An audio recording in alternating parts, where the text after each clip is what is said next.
We're back. We're back today with our favorite game, where everything is perfectly fine and normal and nothing bad happened last time at all. Nothing bad.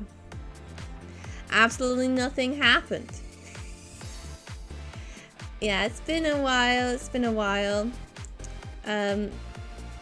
But we're back and we're gonna play more today. We're gonna finally do a hero route, and I'm hoping there's gonna be some, like, we're gonna get like lore in there, because we learned a lot about the vectors last time. So I'm hoping that there'll be more lore about just like the city and the heroes and stuff, where we can find some things out. Let's find our save. I think this one. Yeah, so we're on, I can't remember his name, the green boy. On the route of the green boy. I cannot even remember what happened. So, like, I remember that, like, we got that bad end, right? Because we didn't say anything in that fight, and then the blues broke up. That was an ending we got. And then when we tried to say something, the teacher interrupted us and started saying shit instead. So we didn't even say anything in the end, so what was the point? What was the point? But it's fine. It's fine. But I think we were still in, like, the middle of that argument last time? Maybe? I don't remember. So yeah. I probably remember things along the way, but it's fine. I wonder what kind of person Mocha is, considering what she said. After our debrief, I couldn't help but think about my earlier conversation with Mocha. We spent a lot of time together, but now that I thought about it, I didn't know anything about her, day-to-day life, or who she was. You don't know anything about any of them! Sorry, all my cables are, like, super tangled up. Ah! My cable management is 0. We know! We know you're evil. You're not heading out? Oh, I guess we're all done, huh? Ro had shaken me from my thoughts, and when I looked around, I saw everyone else had already left the command center. Everyone else, like, legged it out of there straight away. I'll go right now. See you later. It's, like, we're being so casual after, like, what's just happened, right? Because if I remember right, we've just had the ship with Liz, and we've literally just, like, murdered Liz, but whatever. Whatever, I guess. I guess it doesn't matter. Wait. Rio called out to stop me from rushing off. Your clothes are dirty. Did you fall? Sir? I don't get this guy's deal. Like, at this point, I understand all of the other villain characters to an extent, but, like, this man's is just an enigma. Like, what is your goal? What are you doing here? I looked where Ryu indicated, and sure enough, at the back of my shirt, back of my skirt had dirt on it. Make sure you take care of it before you undo your transformation. Why, is it gonna be dirty next time if I don't wash the dirt off? Right, I will. Thanks. It must have gotten dirty when I fell backwards. As I dusted myself off, a thought struck me. Rio assists with logistical support for the Blooms, so I wonder if he knows about the other members. Whoa. Asking might not yield much information, but it couldn't hurt to try. So, I had something I wanted to ask you. You don't often want to speak with me. What do you want to know? He seemed a bit taken aback with my sudden question, but was open to talking. I breathed a sigh of relief. What kind of person would you say Mocha is? He's like, I'm here for my job. I don't know anything. Why are you asking me? You two fight alongside each other. you'd have a much better idea. Maybe I didn't explain my question well enough. Ryo eyed me with suspicion, so I hurried to clarify. That's true, but what I mean is, I don't know anything about Mocha's background or her life outside the balloons. She said something that really bothered me earlier. I've been thinking about my friend, and she noticed that I wasn't fighting very well. So she said to remember that I'd probably see my friend soon, since we could lose our lives at any moment. I thought that was a little extreme. Yeah, I agree. I wasn't sure what to make of that, and it also made me worry about her if she can say something like that so nonchalantly. You've got other things to worry about, sir. His voice held a bit of disdain, which made me feel even more embarrassed.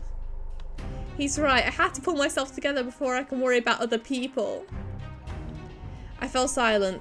Perhaps he reconsidered my feelings because he began to speak in a gentler tone. I do understand why that would bother you. Oh, Mocha has... I shouldn't be laughing. Mocha has the classic anime sad backstory of dead parents.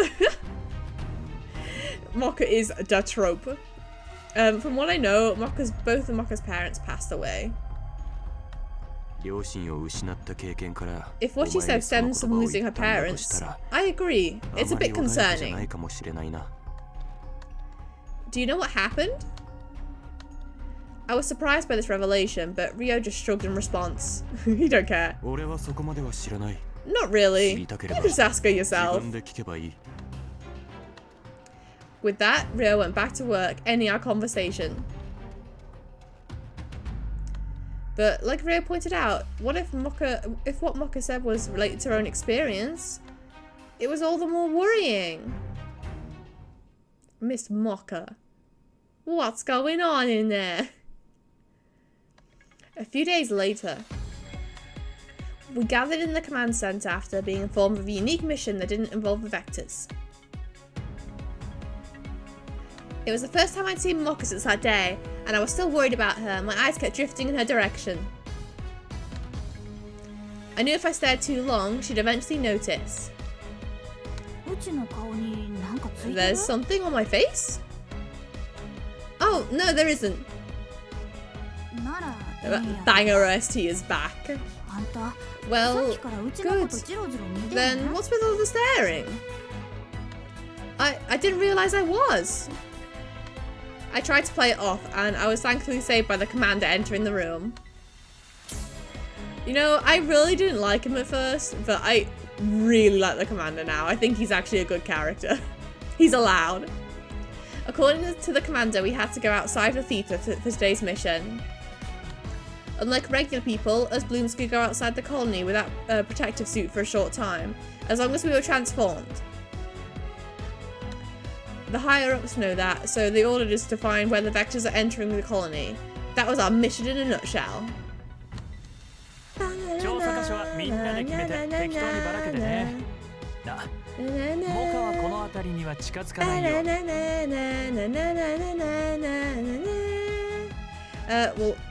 We'll identify the most likely locations, and then you will split up. Oh, and Mocha, don't go near this area. I know. Well, there's backstory in there.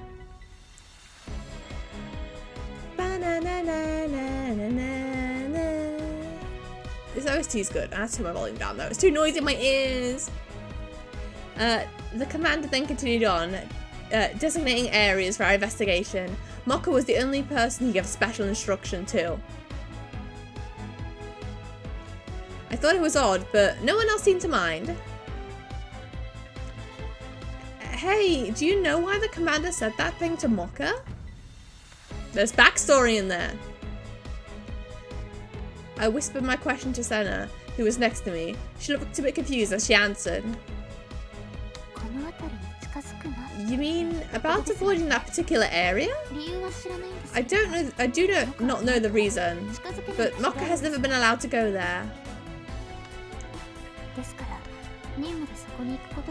Oh, there's a sneak rat in there. Even if we were required to go there for a mission, Mocha is instructed not to get too close. I see. I didn't know that. I do not believe we've had to go out there since you joined the balloons. Oh, her little thinking face is nice.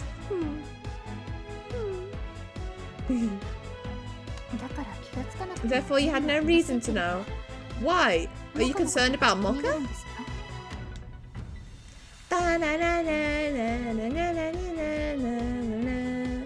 I hesitated a moment, but eventually nodded. Yes, something happened and now I'm worried about her. Then you should ask her. It is not intended to be a secret. She's so polite. Sena's encouraging response hardened my resolve. She's right, and Rio said the same thing. If I'm worried about Mocha, I should just talk to her. Imagine communication. Communication is the answer. Whoa. Revolutionary. As we headed out, I decided I would speak with her after the mission.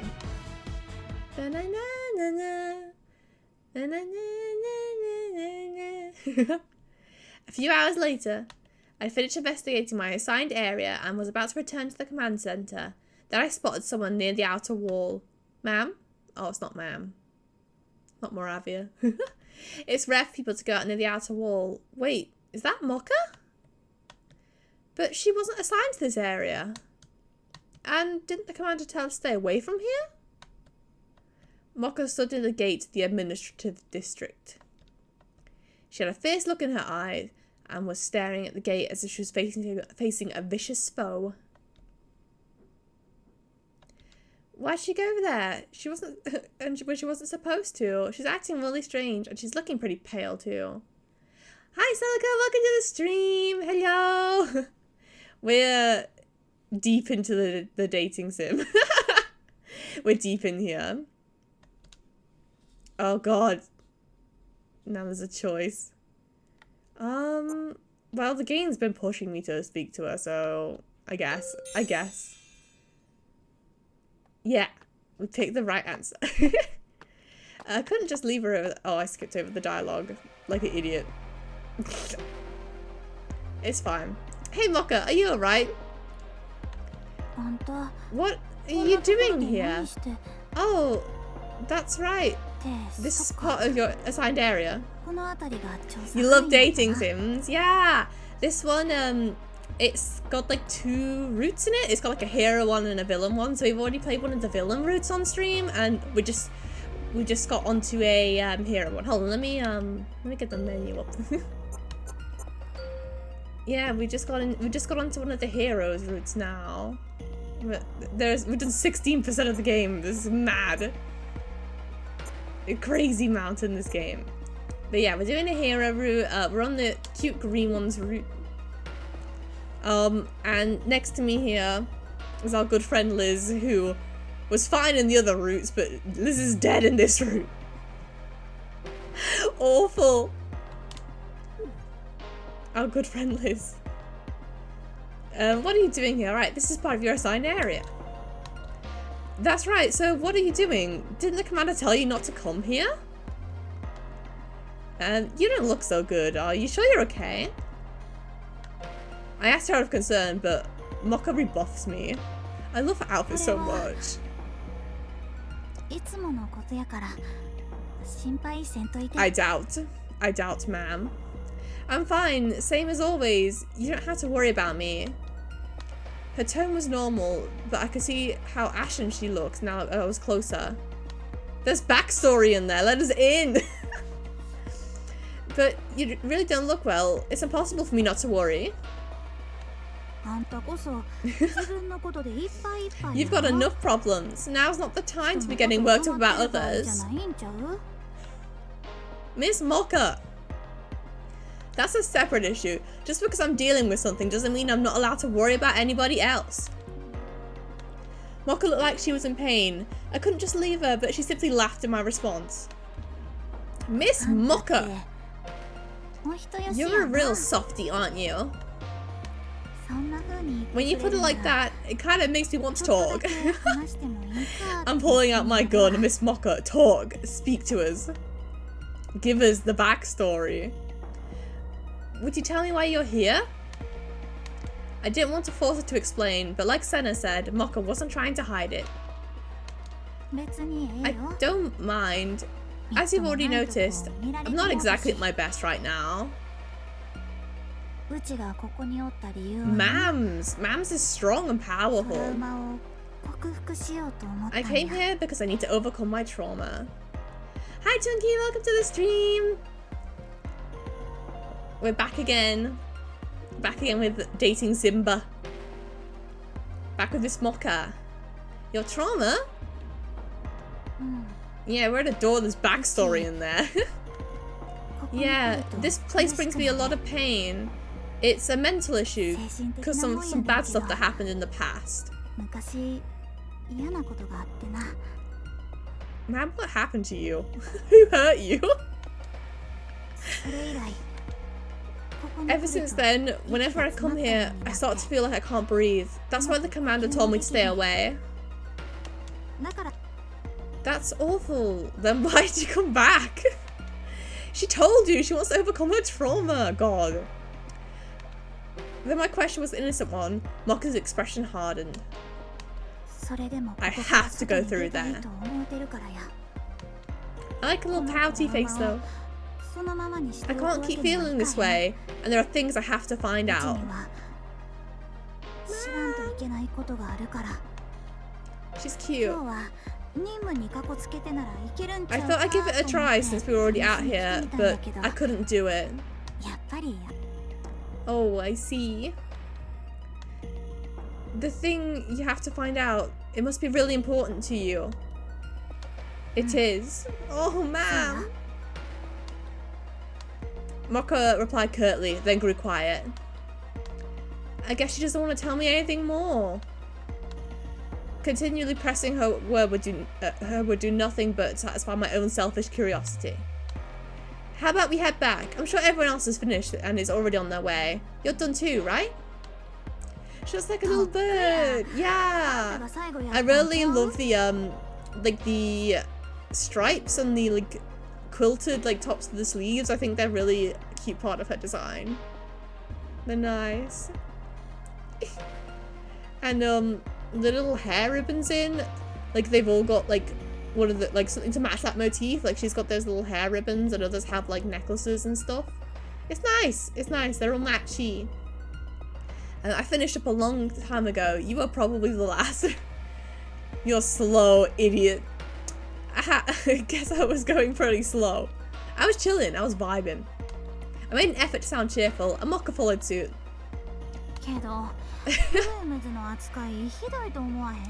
Yeah, you're right though. They do like order us around.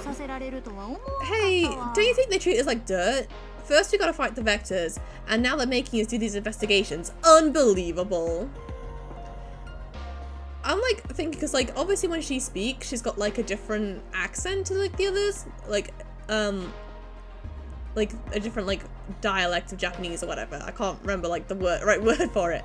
But I'm like, if they all grew up in this like one facility, like why are there different accents in here? That's what I want to know. We're not their servants. I'm gonna give the commander a piece of my mind. Don't, the commander's nice. We like the commander. I thought she was complaining. Mocha's expression, though she was complaining, Mocha's expression looked much softer now. But her pain look from earlier lingered in the back of my mind. Miss Mocha, please be okay, ma'am. We're traveling. We're going there.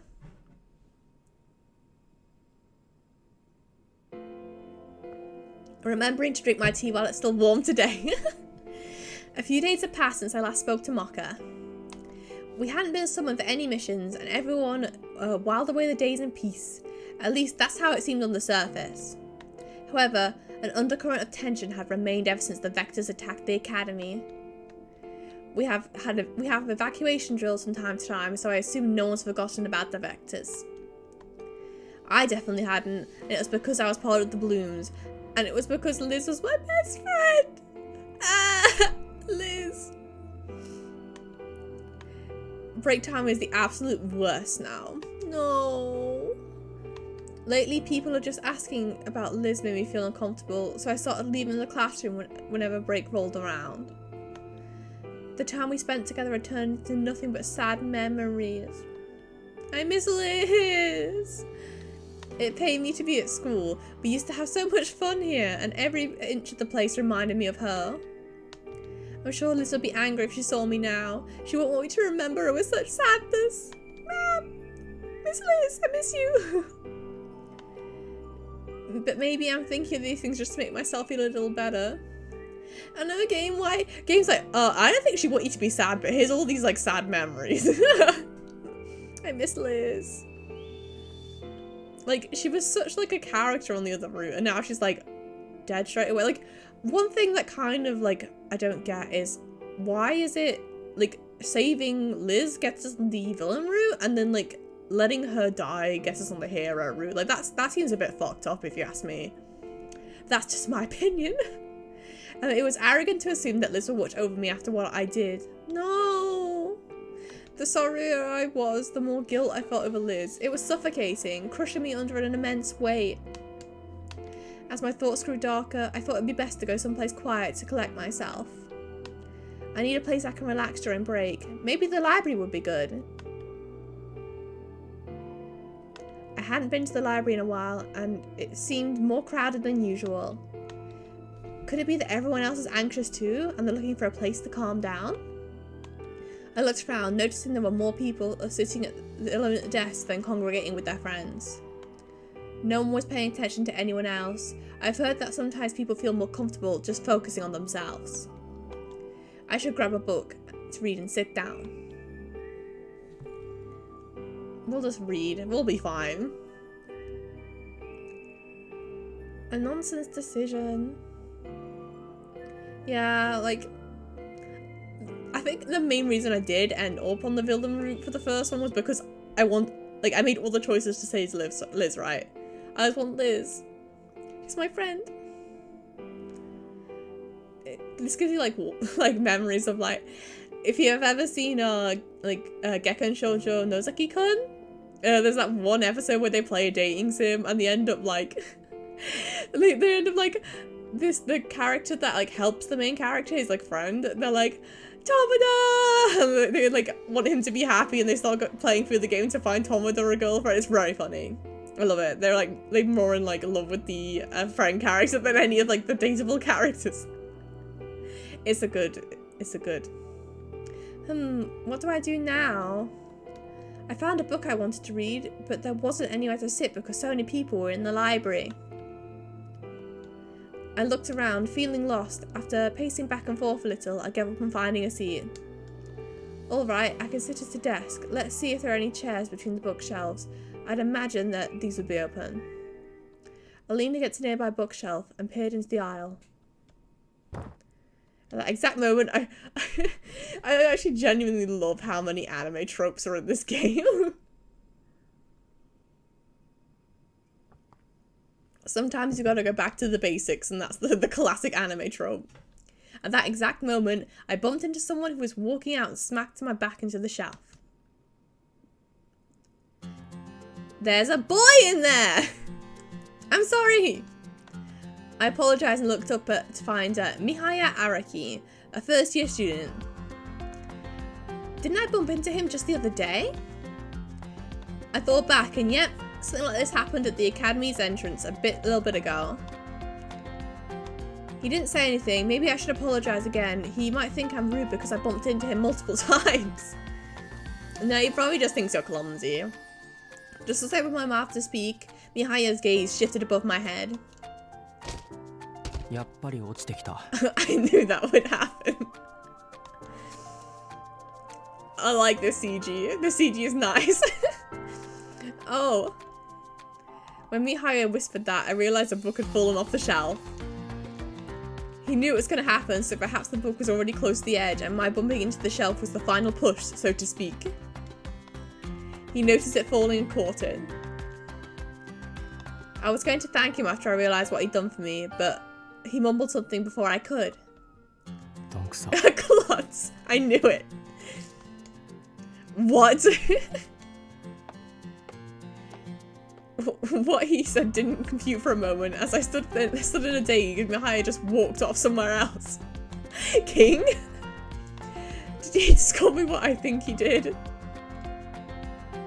It was true that I didn't notice the book because I've been too concerned of bumping into him. I found it was more shocked than angry, and I simply stood there frozen, speechless. Before long, someone tapped me on the shoulder. I turned to see two girls from my class looking at me curiously. Are you alright, Takanashi? I'm still so mad I didn't change my surname at this. Wasn't that the first year Mihaya? I heard he's pretty cold. It's interesting because like the Bloom's counterparts, they proper seem like the opposite to like character-wise they seem the opposite to what they are regular, you know? Like Mokka's like they're like really chatty and like engaging, and then like Mihaya's like die clots. Oh yeah, I think that was him. They way? Another translation error. I heard there was a few in this game, but it's fine. The way she said that was kind of rude, but maybe it's just me. My classmates rattled on, oblivious to my bewilderment. He's not friendly with anyone. He can also be a bit mean, so I'd be careful if I were you. He's just a brat. What I hear about him? Something about one of his parents passing away? Or maybe both of them died in an accident. Connect the dots. Connect the dots. Yeah, that's what it was. I don't know if it's true, but people said that he shut everyone out ever since it happened. Some girls try to talk to him out of sympathy, but he does that to everyone. All the first years just so they just leave him alone now. An Ice King, I know, like, look-y though, like, he's an Ice King with a soft heart, right? I'm wondering like if when they're the Blooms, are they acting sort of like their true selves and they're putting on like a front here or something? Like, I don't know. I'm trying to work it out. I don't know how it's gonna be, but I reckon he's an Ice King with a warm heart. I think that's what it's gonna be. I think that's the trope we're going down. It seemed like they were trying to describe him objectively, but I couldn't help but notice a trace of malice in their voices. Why would they spread rumors that they aren't even sure are true? Because it's high school. There were so many things I didn't understand, but hearing what they said made me feel sick to my stomach. He didn't hurt my feelings. I have to clear things up so they won't get the wrong impression.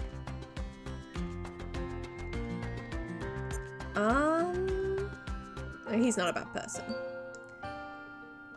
Maybe he's a little unfriendly, but that doesn't make him a bad person. I don't think that was the right choice. Just earlier, a book fell off the shelf, and he... Wait, I just had a thought. Hold on. Yeah, so I think because we like defended him and was like, oh, he's not a bad person, we got like a hero boost instead of an affection boost. Because we were like, you know, defending him. I think that's how this is working. I'm slowly going to work out how to do all these routes. Just earlier, a book fell off the shelf and I tried to explain what happened when I saw someone coming up behind my classmates. Here he is. Heard you talking shit. Mihaya. Seeing my surprised expression, the girls looked back suspiciously, then froze when they saw him. Get him! Get their ass! You claim I'm unfriendly, yet you're the ones who are talking behind my back. Which of us do you think is worse? Get him! Kill! It's gonna take some time, yeah, we'll work out this game one day. But like, once we've done one end, I think you can just like literally select all the other endings of that route to go down, so it's pretty easy. I'd say it's you two, but I'd love to hear your opinion. Oh my god, wait, I love him. I love him. He's so sassy. Mihaya smiled broadly as he spoke. My classmates turned bright red and scuttled away as quick as they could.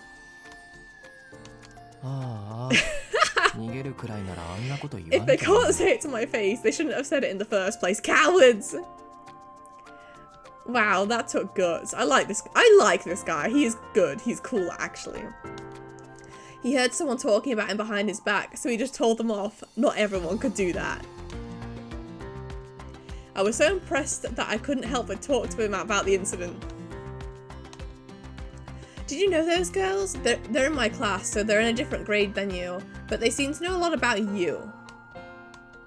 Their mean-spiritedness had bothered me, so I wanted to ask about them. Mihaya considered it briefly.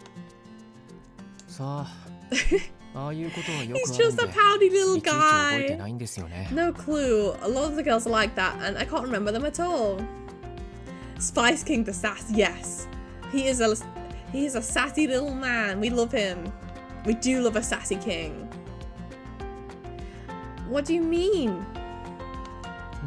I don't know why, but a lot of girls here are trying to talk to me. Both upperclassmen and ones in my grade. They were like, a cute boy, and he was like, die! At first they tell me I was cute, or offer their sympathies. Like, I get it though, if like, I'd had like some tragedy, and like, random people kept coming up to me and being like, oh my god, I'm so sorry, I'd be like, pissed. I'd be fucking pissed. But then they turned on me when I didn't reciprocate. I wonder if those girls were just talking about themselves then. Possibly. I don't remember their faces, so I'm not sure. Mihaya sighed, clearly annoyed with them. I could empathize. Yeah, me too, bitch. Even after hearing both sides, I still thought the girls were in the wrong. Mihaya never asked for their attention. Considering all that, I admire how he was able to stand up to them. He's like a first year as well, so he's like a baby compared to all these people. And he's like, die actually? He's very cute though. Yeah, I love his mint green color scheme so much. It's so aesthetic. I think you're pretty amazing. You were able to point out how wrong they were right then and there. We love an analytical king. And didn't do anything special. They were being irritating, so I said something. He's good. Oh, I clicked. I keep doing that. I keep just like mashing the buttons. But you were standing up for me, so I couldn't just abandon you. I think you said I'm trying to remember what I read just then. I think he said something about he usually lets them keep speaking, but because we were here, he stepped in. Oh, sorry. I realised he came back over because of me, so I apologise. Mahaya's expression softened. You just worry about yourself. Now, like, it's interesting because, like, he knows about, like, all the shit we're going through, but, like, we don't know that he knows. But we know that he knows that, yeah, we, the audience, know. You just worry about yourself. Everyone has their own problems, and I think things are especially tough for you right now. Oh, he's nice. He's really nice, actually. He's got the right amount of sass and the right amount of baby. We do appreciate that. Maybe I found the right boys route to be on.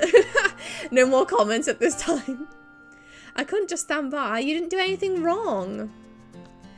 I'm sorry you said all that because of me.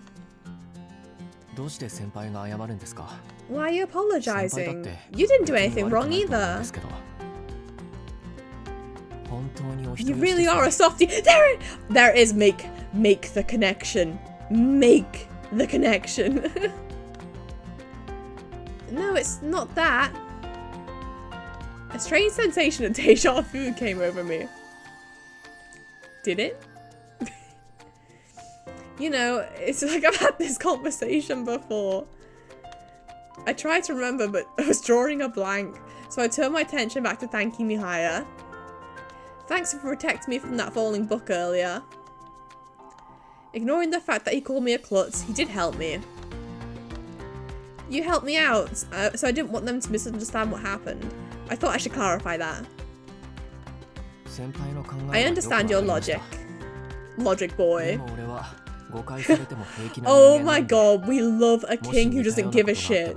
But I don't care what people think about me. You don't have to defend me, even if it's something similar happens again. It could harm your reputation. What reputation? I have no reputation. I had no friends other than Liz. But it's not right for people to talk badly about you when you haven't done anything wrong. That's just how high school is. They don't like anyone who's different from them. But that's not fair. I raised my voice without thinking, and Mihaya quietly shushed me. I'll be fine. And we're in the library, remember? Shut up. Be quiet. We should go outside if you want to talk. Yeah, sorry. We bother everyone else if we continue to talk here, so I got up to leave. Mihaya quickly interrupted me. Wait, that's not quite what I meant. What did you mean, sir? Weren't you looking for a seat? There's one over there. I looked and I saw an empty seat towards the back of the aisle between two shelves. So there is. Thanks for pointing it out. Mihaya grinned back at me.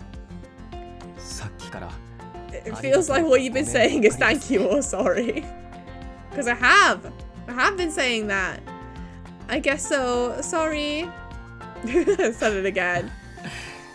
You did it again. He's so cute. I did, didn't I? Hee. Mahaya's smile wasn't the sarcastic grin from earlier. It looked so genuine. I couldn't help but return a smile of my own. You're a very trusting person. I get the feeling someone might swindle you someday. He's so good at the backhanded compliments though. Like he's like, oh, you're so nice. You might get scammed one day. I feel like it's going to happen to you. He's shy. He's got so many layered tropes in there. I would be on the lookout for that if I were you. He spoke very politely, which was weird considering he was younger than me. Which was weird? I thought you're supposed to talk politely to your senpai. Oh well. I wasn't quite sure what to say. He departed soon after that. I guess I should go sit down. It's book time, baby! Once I was in my chair, I realised something. Wait a minute.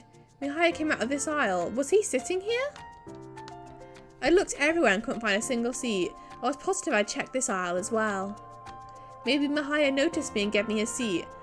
But that seems almost too convenient. He can be kind though. He protected me from that falling book, and he also came back when I was talking with my classmates. He said he didn't need to defend him because it would hurt my reputation too. Each individual statement he made could be seen as unfriendly, but he certainly doesn't mince words. But his actions were very thoughtful. We love a straightforward guy. No mincing around. When I thought about it that way, it probably wasn't a coincidence that he gave me a seat. He's a nice little guy.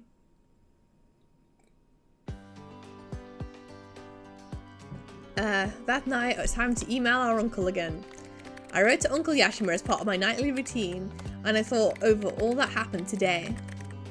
Mihaya was at the forefront of my mind. If the rumours are true, and he lost both his parents, we might be in a similar situation. Oh yeah, I forgot our parents were dead. I forgot that was our backstory. I thought the way people react to us is different. At the very least, no one's coming up to me and trying to talk me out of my sympathy. I thought about the way those girls said that, and I felt irritated. If someone said something like that to me, I'd tell them it wasn't any of their business. Yeah, get them. My parents passed away a long time ago, but I felt it keenly when I thought about Liz. Some people have said kind things to me, but just talking about her was painful, so I started to avoid them. That's why I went to the library during a break today. I wanted to avoid people, to find some peace and quiet when no one would remind me of my wounds. Given how I felt now, I knew I would hate it if people would give me unwanted attention. As I thought more about my day, a smile came back to my face as I remember how Mihaya talked back to those girls. Yeah, get 'em! Get 'em! Maybe he stood up for himself when he wanted to be left alone instead of running away like me. Oh my god, he's powerful. He's so powerful. That's just an assumption, but maybe it's not too far from the truth. I could believe after seeing Mihaya's strength and kindness. We didn't even email Uncle Yashima. What was the computer for? The next day I went to the library again for the same reason. I don't want to talk with anybody. Maybe I'm running away, but I just want some peace and quiet. Oh wait, that's the boy? Not the boy. Sigh. I think that girl lost her family in the previous attack. I guess she finds the library calming too. I watched as she walked away and then noticed something drop onto the floor. A hair clip. It doesn't seem like she noticed that she dropped it. I went to pick it up, but someone beat me to it. Oh, it's Mihaya. Mihaya hadn't noticed me yet, and he stooped to pick up the hair clip, looking concerned. He probably doesn't know who it belongs to. He clearly hadn't seen the exact moment she dropped it. But he didn't ignore it and took the time to pick it up. After observing this, I went over to him. Hey Mihaya, I saw who dropped that earlier. I can give it back to her if you like. Huh? Oh, thanks. Secretly he was there like, I'm going to take this hair clip. It's cute. He looked surprised when I called out to him so suddenly. Though he was hesitant, he handed over the hair clip. I'll go give it back to her now. With that, I ran over to the girl. She was a bit farther away by now. Hey, is this hair clip yours? Oh, yeah, that's mine. Thank you so much. It's my favourite. I'm so glad you found it. You're welcome. I wasn't the one who found it though. It was Mihaya, huh? I turned to point out who picked it up, but Mihaya was already halfway out of the library. He's out of here. I mean Mihaya Araki, a first year found it. I just offered to return it, so I'll pass on your thanks to him. I explained the situation to her, then went after Mihaya. Get back here, little shit. Mihaya! Luckily, he was still near the library, so I was able to find him right away. What is it? That girl wanted to thank you. She said it was her favourite clip, and she was so happy you found it. You came over just to tell me that? He looked a bit surprised. I decided this might be a good opportunity to ask him about yesterday as well.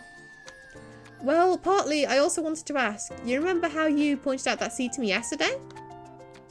I was wondering if that had been your seat and you gave it up for me.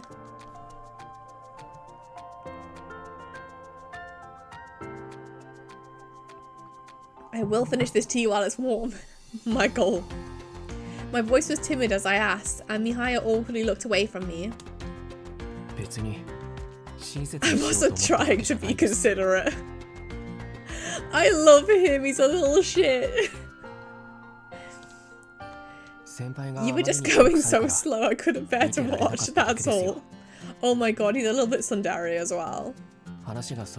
Well, if that's all, then I'll be going now. Mihaya hurried away and I didn't try to stop him. His words may have been curt, but their underlying meaning made me happy. So he did give up his seat for me. Myth busted. After seeing him pick up that hair clip and finding out what he did for me yesterday, I knew he must have a kind heart. It's easy to misjudge him because of his choice of words and general demeanour, but I'm sure he's just trying to hide his embarrassment. He's just a little guy. What type of tea am I drinking? It's just black tea with milk. Just a classic tea. A boring tea, but my favourite. When I thought about it that way, I didn't mind that he called me a klutz. He's a little tsundere guy. What should I do? Maybe we should actually email Uncle Yashima today. We forgot yesterday.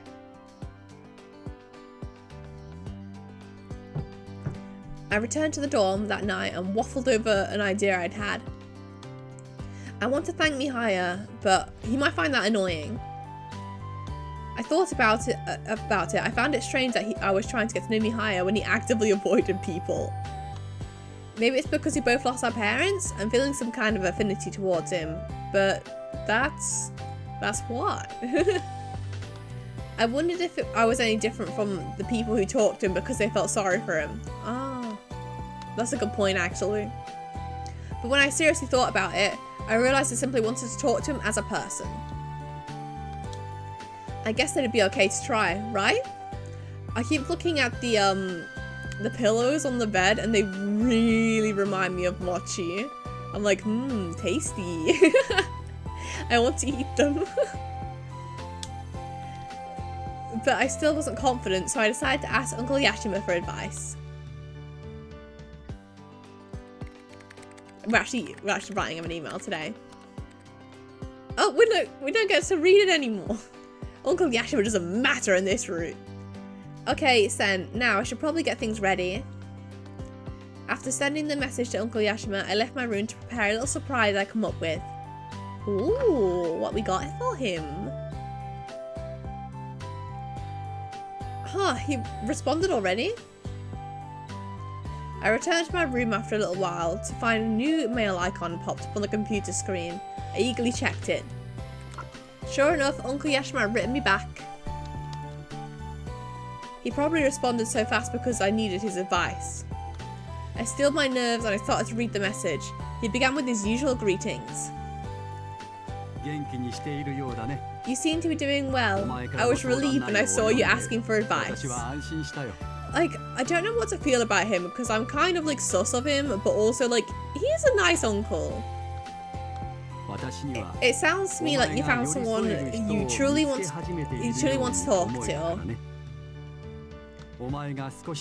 I'm glad to know that you've been feeling a little more positive lately. Aww, that's nice. So, you're worried that it'll seem like you're trying to get to know him for some superficial reason. Yeah, I think you summed it up. But if you tell him how you honestly feel, he'll understand that it's not what you're doing. If you like the fact that he's kind and possesses a strong character, just tell him. Yeah, he's right. If you like the way he is, then it's whatever, right? Words spoken from the heart will always ring true. I read through my uncle's message, gaining the courage from his words. Alright, I'll do it. We'll do it. I set to wrapping the gift that I'd made down in the dorm cafeteria. Oh, do we make him something? As I worked, I wondered how Mihaya would react from receiving a present out of the blue. And then, for some reason, Mocha came to mind. I wonder why. I've been worried about Mocha too. It hit me that what I'd made for Mihaya would actually be a perfect gift for Mocha as well. I haven't seen her recently because we haven't done any missions, but I made a lot of this, so I'll wrap some up for her too. Of course, I didn't know where she lived, so I decided to put the present in my bag so that I could be ready next time I saw her. He's gonna get 2 presents, 2 gifts. The next day, I left the dorm in high spirits and realised I had no plan for giving Mihaya his present. It was tricky because he was an underclassman. It'd be awkward if I just barged into his class. He definitely wouldn't like that. I wonder if he'll be in the library during break again. I didn't know if there would be any other place that he'd be, so it was my best bet. It's library time. I peeked inside the library when break time came round. Since lunch had just begun, there was barely anyone in there. Fortunately, my guess had been spot on, and I found Mihaya sitting right there. Hey Mihaya, do you have a minute? Mihaya had been reading a book, and he looked up at me with an irritated frown. What's the matter? There's plenty of open seats today. Nothing's the matter. I just wanted to thank you again. You've already thanked me enough. We're going to annoy him. He looked at my suspiciously. He looked at me suspiciously. I nervously drew out the wrap present. Hi Gwen, welcome to the stream. I bought you a little something. Is that how we wrapped it? That is shocking. That is not my standard. Come on, a brown bag. That is awful. I bought you a little something. Though I guess you might think it's weird since we're not that close. Perhaps I got a little overboard. I opened my mouth to try and salvage the situation, but Mihaya spoke instead. What is it? He's interested. We got him, lads. Cookies. I learned how to make them from my friend who used to bake a lot. I think they're really good. I hope you like them. Cookies.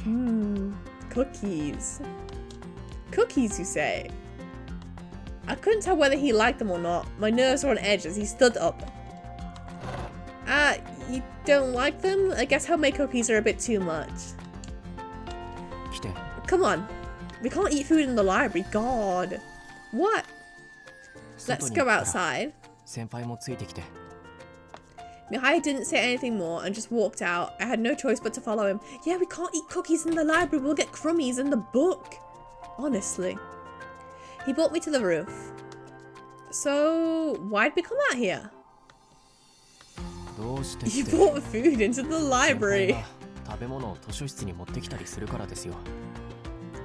Cookies! I wonder what type of cookies they are. I do want to know. I hope it shows us a picture of the cookies. And we're not allowed to eat in there. Oh, right. Wait, Mihaya said the word eat.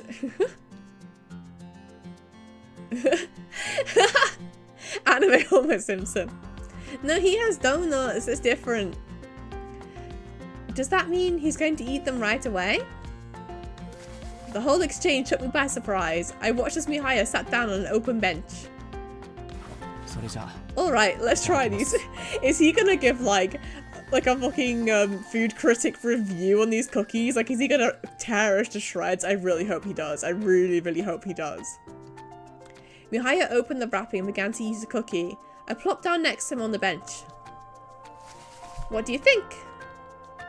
I asked him somewhat cautiously. He responded with annoyance. Didn't you say they were really good? Come on, tear us to shreds. Do it. Do it. I mean, I thought they were good when my friend made them. I did taste these ones, but it's hard to judge my own baking. I guess I shouldn't have given them as a gift when I wasn't confident in them in the first place. Look, you're proud of these cookies, right? Just have confidence in them. He gives good advice, actually. Besides, I wouldn't be eating them if they were terrible. His choice of words could still use some work, but I could tell what he was trying to say. He was trying to say they were good, which made me happy. Is this friend the one who passed away?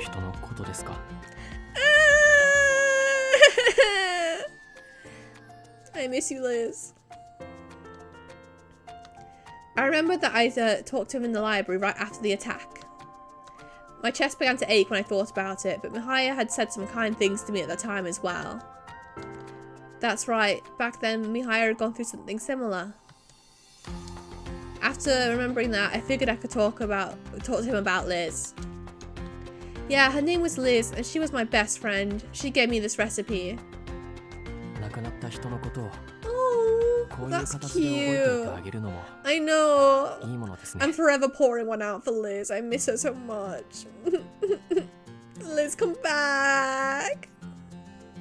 I love her. Like, literally, I couldn't find a PNG of Liz anywhere, so I sat there and made this so I could have a PNG of Liz. I miss her so much. I think that doing things like this is a nice way to honor someone who's passed away. That's so cute. That is so sweet. Aww. You're creating something out of what she left behind. I'm sure your friend will be proud. That's actually so nice, though.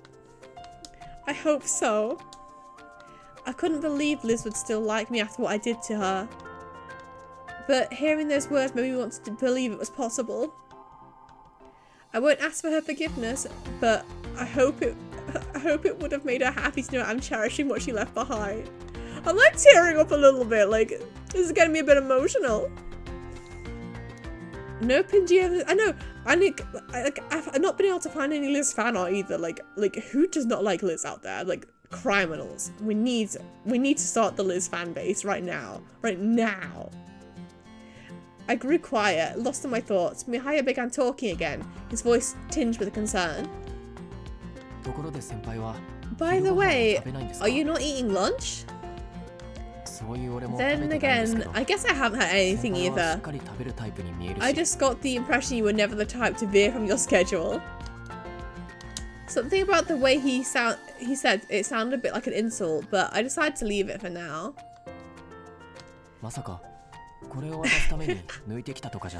Don't tell me you skipped it just to give me this. Oh no, I brought my lunch with me. Wanna share? Mihaya's eyes widened with surprise at my enthusiastic offer. I guess you're the type that gets carried away easily. Or do you just enjoy giving food to people? Actually, why are you even bothering with me? Mihaya appeared to be genuinely confused, so I decided to follow my Uncle Yashima's advice and tell him my honest feelings. After our interactions in the library yesterday and the day before, I got to thinking. You're a little difficult to understand, but I know you have a kind heart. And you speak when you have to, even to people who are older than you. I think you're amazing. We need more Liz. It's Liz time, everyone. We are the Liz fan base. We are the official Liz fan base. We're starting here. Petition to make Liz the most powerful character in the game who can never die. Because of all of that, I realise I want to learn more about you, to talk to you more, and to find out what kind of person you are. So, I bought you those cookies in hopes of getting the ball rolling. Sorry, I'm probably weirding you out saying all this out of nowhere. I looked away from him, my confidence waning the more I talked, but Mihaya said something I wasn't expecting. Yeah. I'm not weirded out. He's chilling, he's vibing. I already knew you were like this. I knew what I was expecting. But you do realize you're a grade above me, right? It's not exactly cool to say that kind of stuff to someone younger than you. Do you not have any pride? Well, no, actually, I don't have any pride. I didn't expect he'd worry this much over what I'd said, though I thought through what would be the best response. Oh. That's not my kind of pride. No, we didn't do the right one again. Ah. That's not the kind of pride I want. What you're describing as a person who refuses to compliment someone just because they're younger. I don't have any issue with that at all. I said what I honestly felt, and Mihaya gave me a small sigh.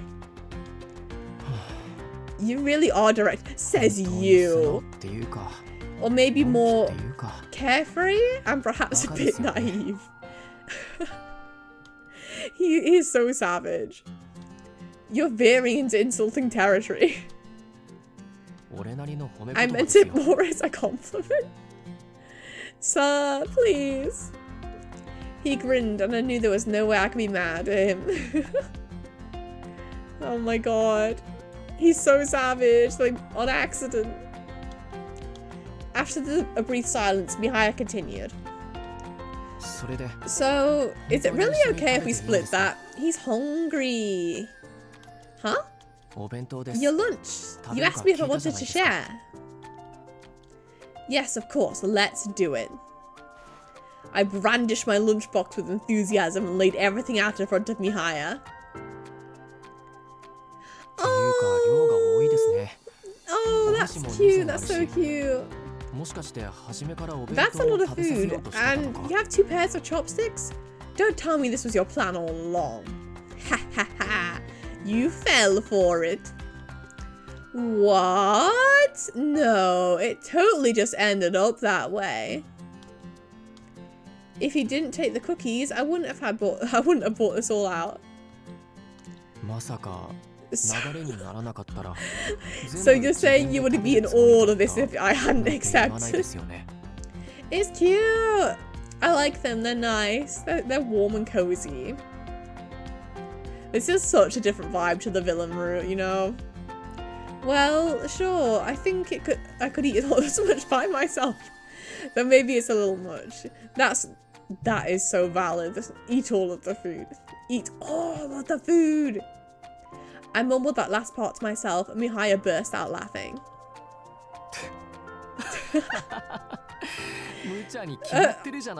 Oh, it's definitely too much. Nobody could eat all of that in one sitting. Oh my god, he's so cute. I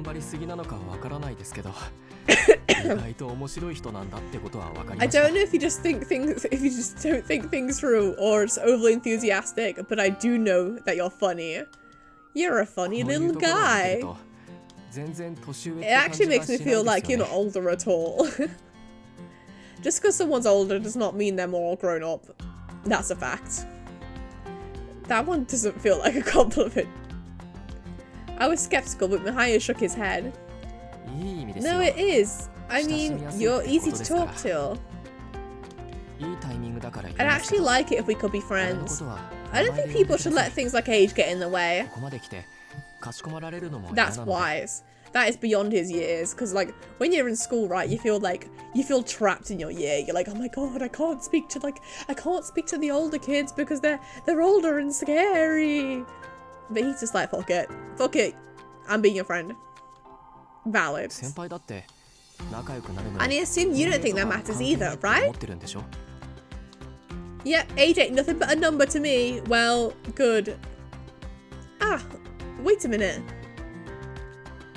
Though I was glad to hear he felt that way, a horrible realization struck me just then. What is it? I just realized, did I ever introduce myself to you? Uh-oh. How does he know who we are? And here I was acting all friendly towards him. I frantically tried to recall whether I told him my name when Mihaya spoke up. I know your name is Cirrus. We've had multiple conversations and you only thought of that just now. Well, now that's out of the way, I guess we can call ourselves friends. Oh my god, our second ever friend! Liz, you'll be proud of us! Mihaya saying that reminded me of something. It's been a while since someone at this academy said I was their friend. Ever since Liz passed away, the Blooms members were the only people who were somewhat close to me. I never imagined I'd feel that close to someone again. And I was especially happy it was Mihaya who wanted to be friends with me. Nice. This is nice and cozy and warm. Totally different vibes from like the villain route when we're in like broken down ass city, running from Stockholm Syndrome man. That night, the Blooms are called for a mission for the first time in a while. The banger OST again is back. The nice font, I know, like it's cute, and I like that man's words. He says some good things. Normally I felt a heavy weight at the thought of facing more of the vectors, but this time I was glad that I had the opportunity to give Mokka her gift. But I can't bring it to the battlefield. I'll leave it here until we're done with the mission. I put my bag on the desk in the command center and made sure the cookies wouldn't get crushed. With that taken care of, I headed out.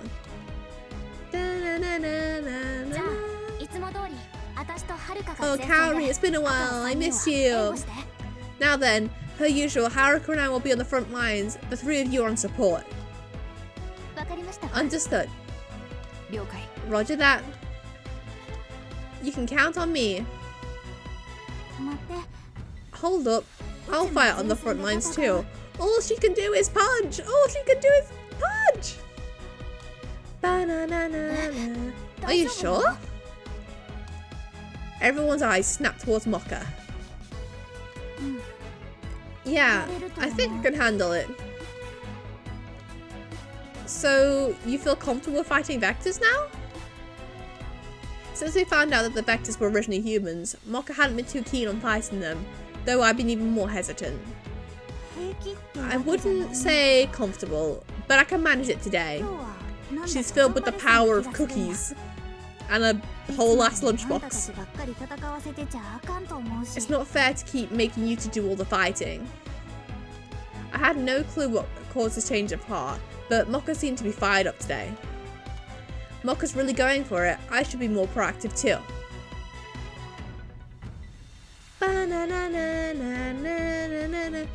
I'm gonna do the backup, I think, because I don't think Mokka will want us to push ourselves.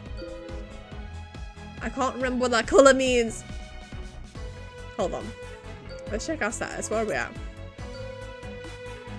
Ah, we're doing really bad with the romance ones.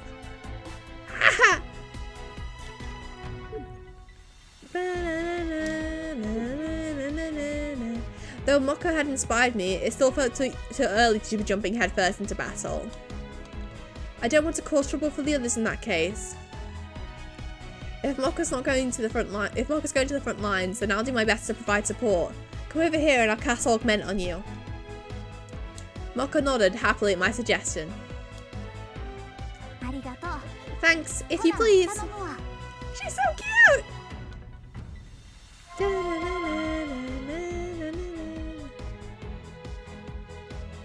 Why is it so hard to do romance in this romance game? Ah! There's literally only ever like 2 choices and I always pick the wrong one. I took Mokka's hand and cast Augment. I was just in the nick of time because the next moment Haruka called out. I thought that growl was Haruka, then I was like, Queen? Are you okay? Oh my god. Here they come. Alright, let me at him. Oh my god, go crazy, go wild, go apeshit. Go Mokka, girl boss. The battle was our smoothest in recent memory, thanks to Mokka's enthusiasm. This is it! Mokka kicked the final vector squarely in the chest, signaling the end of the fight. Cal recalled us on our comms as the creature fell. The commander's order is to return. We shouldn't have to fight any more today. This OST is cute, actually. I don't think I've heard this one before.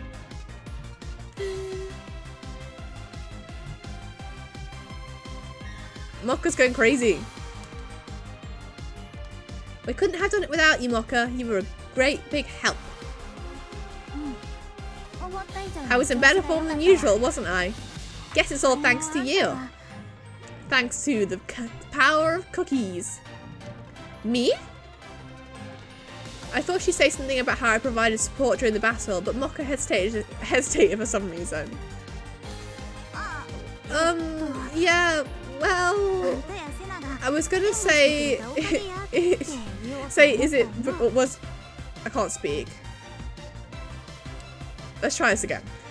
Well, I was gonna say, is it, I think this is worded wrong, that's why I'm struggling. What I was going to say is it was all, no, it's right. I just can't read. What I was gonna say is it was all because of you and Senna's support.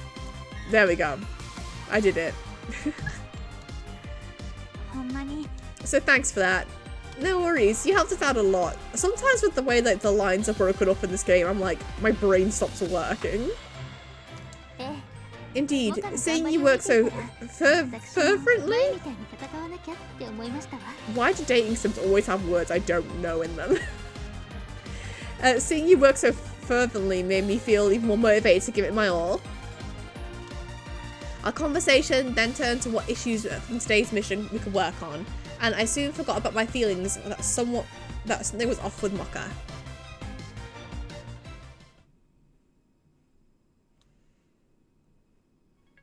When we returned to the command center, the commander congratulated us briefly before assigning us a new mission.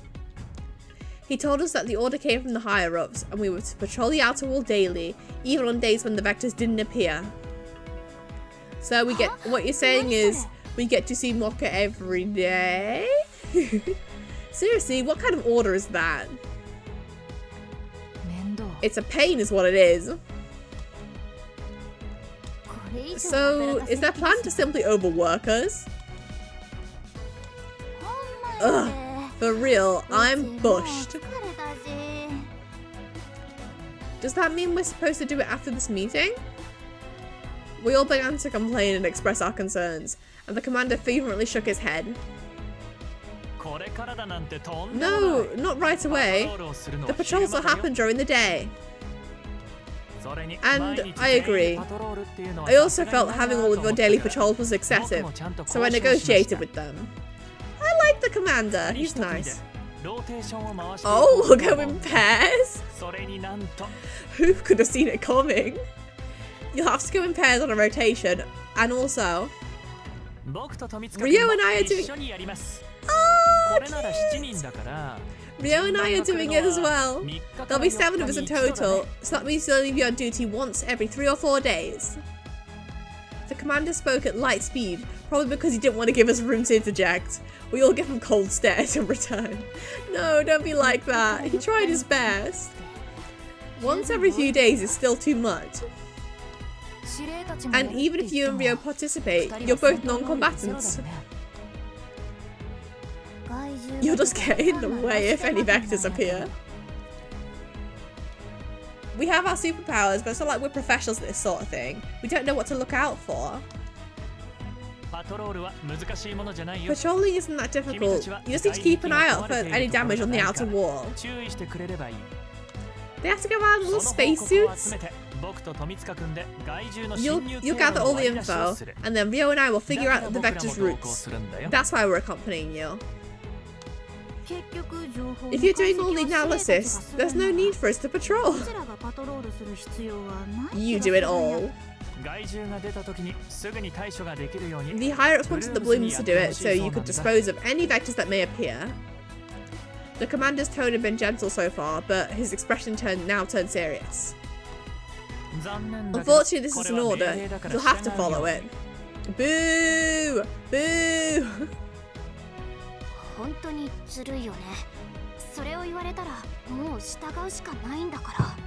That's seriously not fair. Calling it an order means we can't refuse. Kari got in one last complaint for all of our sakes. None of us had anything more to say on the front. Let's just get this over with and decide the rotation now. I want to go home.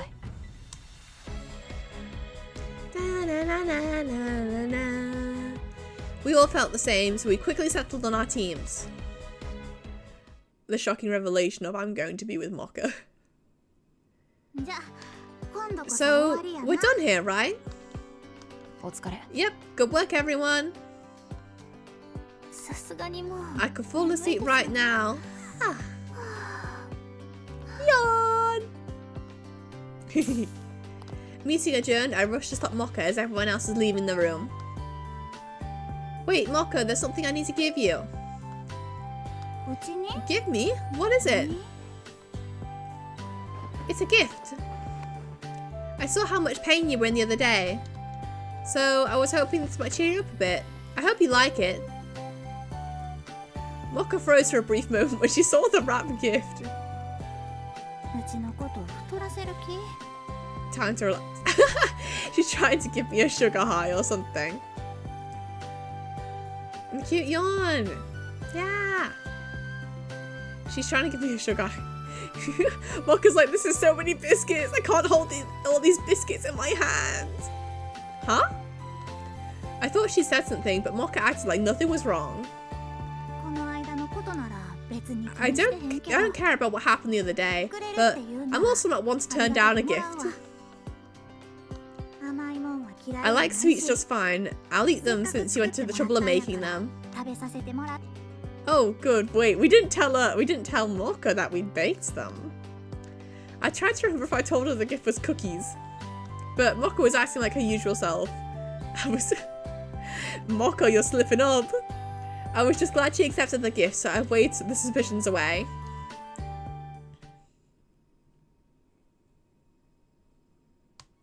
We began patrols the next day after school.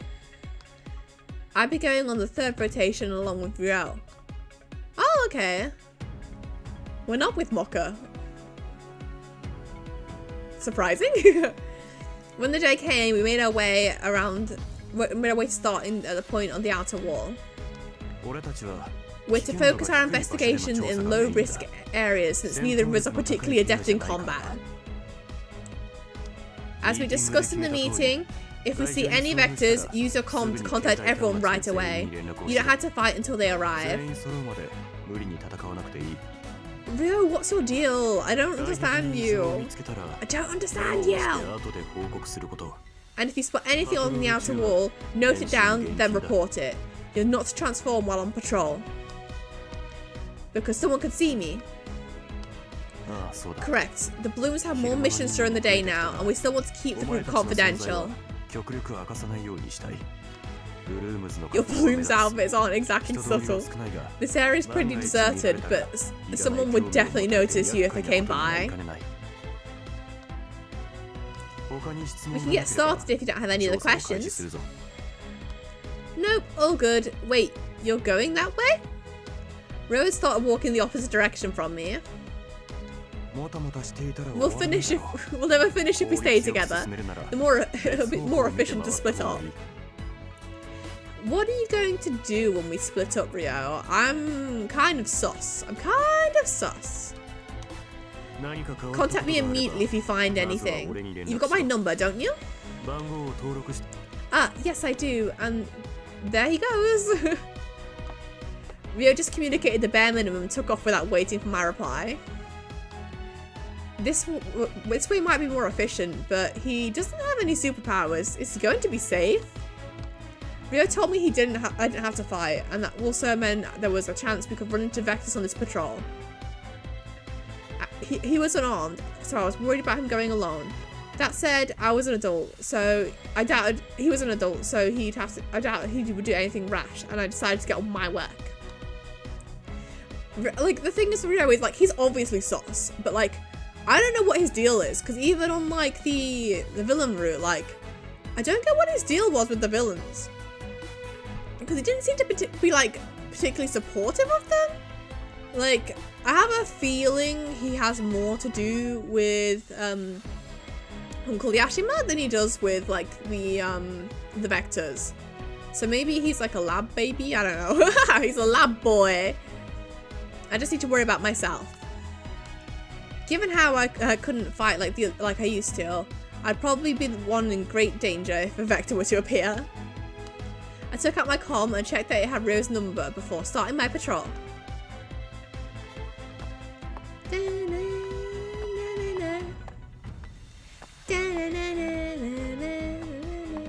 I searched the outer wall carefully to see if anything was out of place. After a while, I felt like I was just circling the same area over and over. There's nothing out of the ordinary. How much more do I have to walk until I meet up with Ryo again? We were patrolling the administrative district, and I normally never come here. I was unfamiliar with this area, and it worried me that I didn't know where I was. I lived my whole life in theatre, but I had no idea this place even existed. I stared at the wall, contemplating what the outside looked like. Whoa. I went outside for that mission the other day. I never would have imagined it looked that way if I just stayed inside a theatre. I knew it was a wasteland and it was completely uninhabitable, but it's hard to believe it had been like that for such a long time.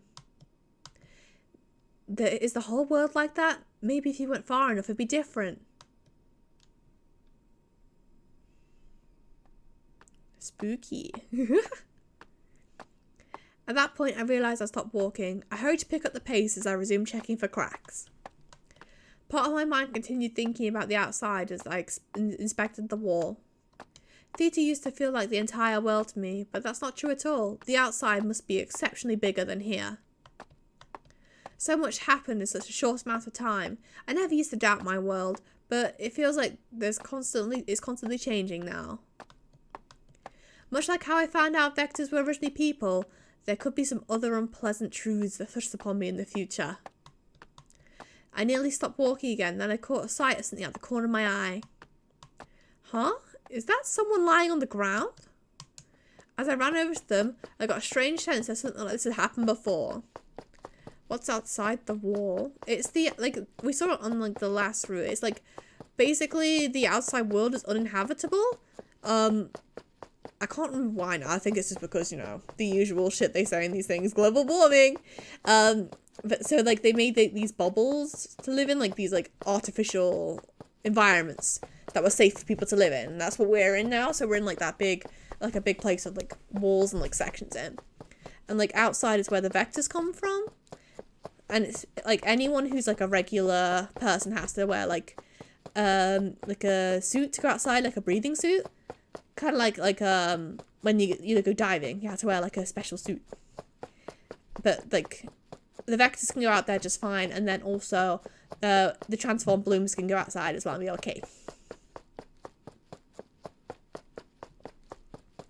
Yeah, most of the other route we spent in like there's another abandoned city a bit far away from here, and that's where we were vibing last route.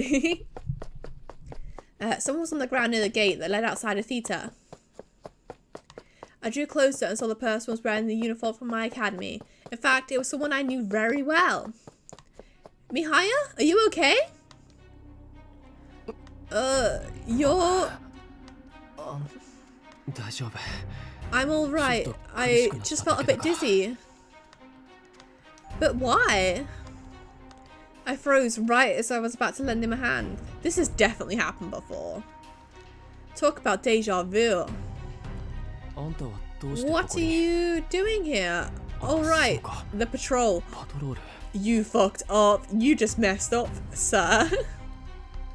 What did you just say? Mihaya's words took me by surprise. He froze, eyes widening as he stared at me. Oh, crud.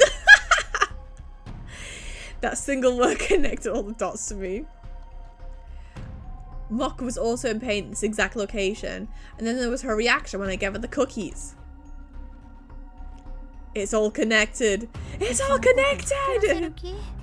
He's trying to give me a sugar high or something. Huh? I don't care what happened the other day, but also I'm not one to turn down a gift. I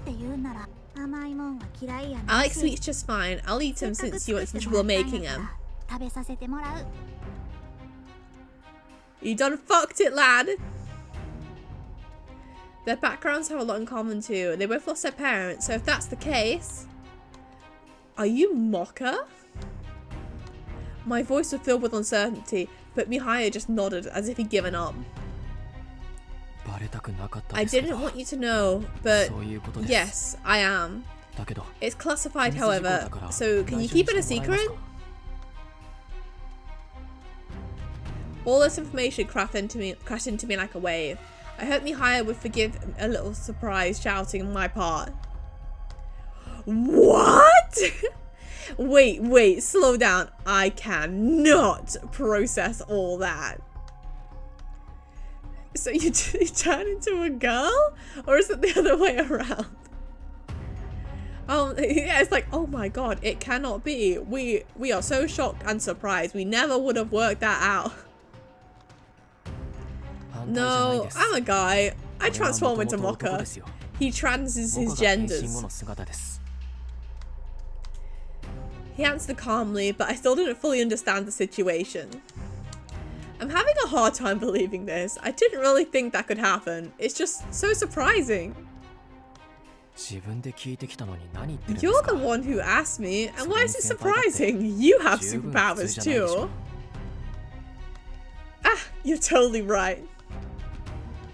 Mihaya sighed at me, but I knew he was right. I was part of the Blooms after all. I thought that nothing could surprise me now, but I still can't believe it. The only thing I could see they had in common was that they both were cute. I mean, just because you're right. But I knew he'd get annoyed if I said that, so I asked about something else. You said it was a secret. Does that mean the other Blooms don't know that you're Mocha? Gender bending into a magical girl. He's very cute. Yeah.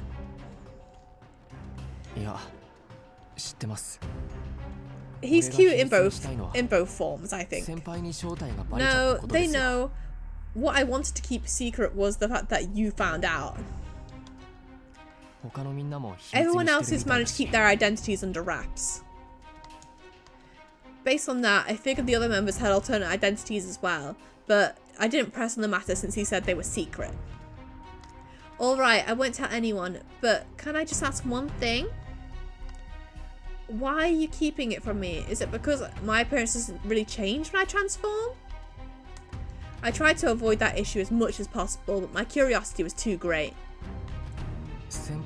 I don't think they're keeping it specifically from you, Cirrus. It's everyone. But even though it's a secret, the Bloons members have a vague idea of who each other are. We've all worked each other out. We have this unspoken rule that we can't contact each other in our original forms, but we can contact each other in our original forms if necessary. But when that happens, we don't call each other by our Bloons names. Your case is a little special. Turning into a woman is a side effect of our power. Don't you hate it when turning into a woman is a side effect? Turning into a woman is a side effect of our powers, but you don't go through any major physical changes at any point when using yours. That's why it was hard for us to tell you. It felt weird to bring it up in the first place. Everyone was on the same page about it. I had no intention of telling you unless you found out. Which you did. He's so pouty.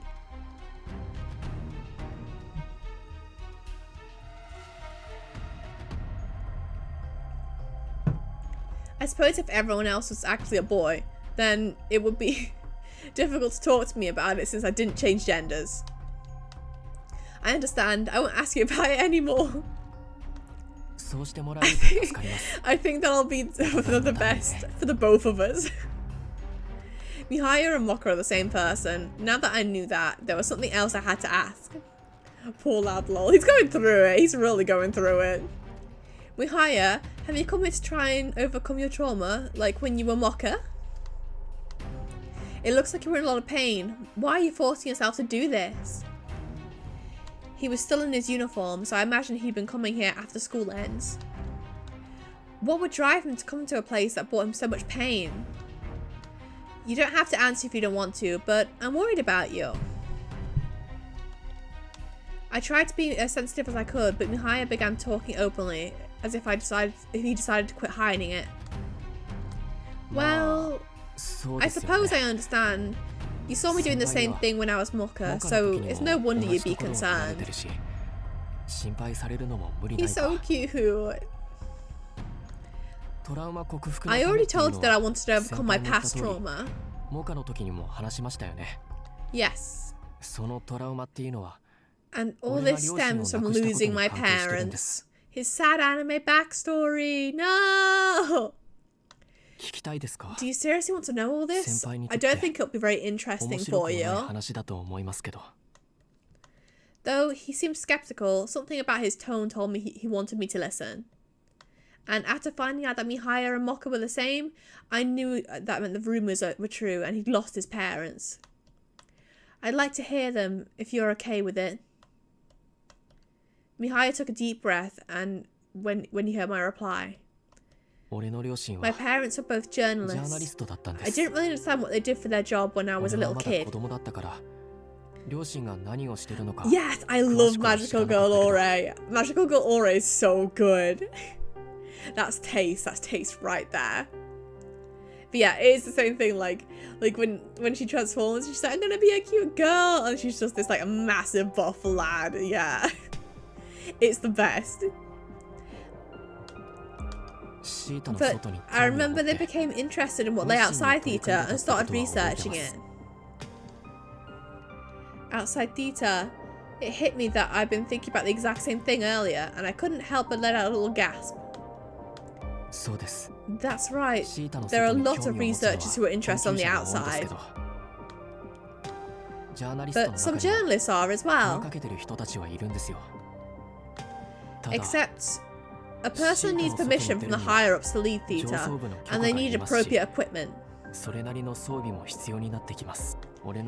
It wasn't easy for my parents, but they managed to get permission to leave for a few times. They're powerful. When I was 10, they got authorization to go outside theater and collect information. I remember my father was over the moon and said it was their big chance. My mother was eagerly preparing for it too.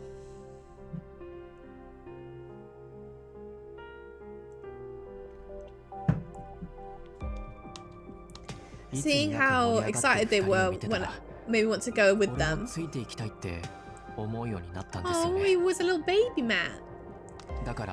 So when the day came, I asked if I could accompany them. I was interested in my parents' work by then, and I was proud that they did their jobs with the utmost conviction. He's so cute! I wanted to see what they were so passionate about.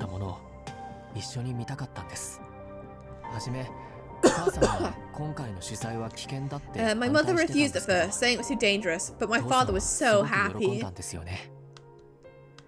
He said, "That's my boy," and just beamed at me. I hadn't shown any interest in my parents' work till then.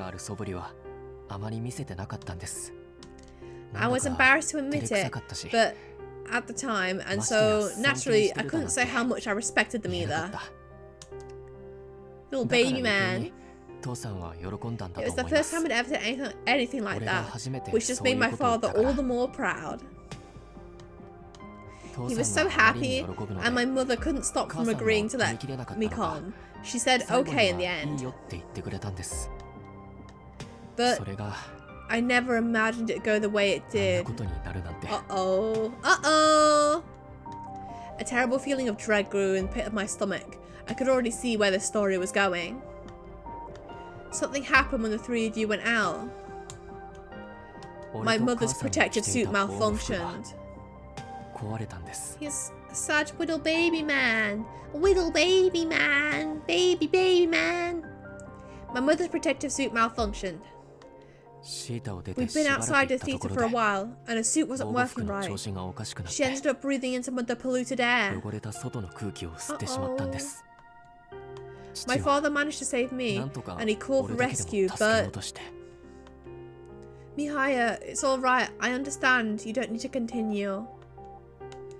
I had planned on letting him finish, but I thought it was better to stop him when I saw how much pain he was in. Mihaya paused and drew in a few more breaths. I remember telling you when I was Mucker that you'd see your friend again soon. Yeah? That's how I felt at the time. My parents died so suddenly, it just felt like anyone could go at any moment. I also felt unbearably guilty, since I was the only one who survived. Oh, little sad baby man. And sometimes I thought, if I have to live with the loneliness and guilt, maybe it would be better if I died with them. No, that's sad. I wanted to join my parents. I thought that if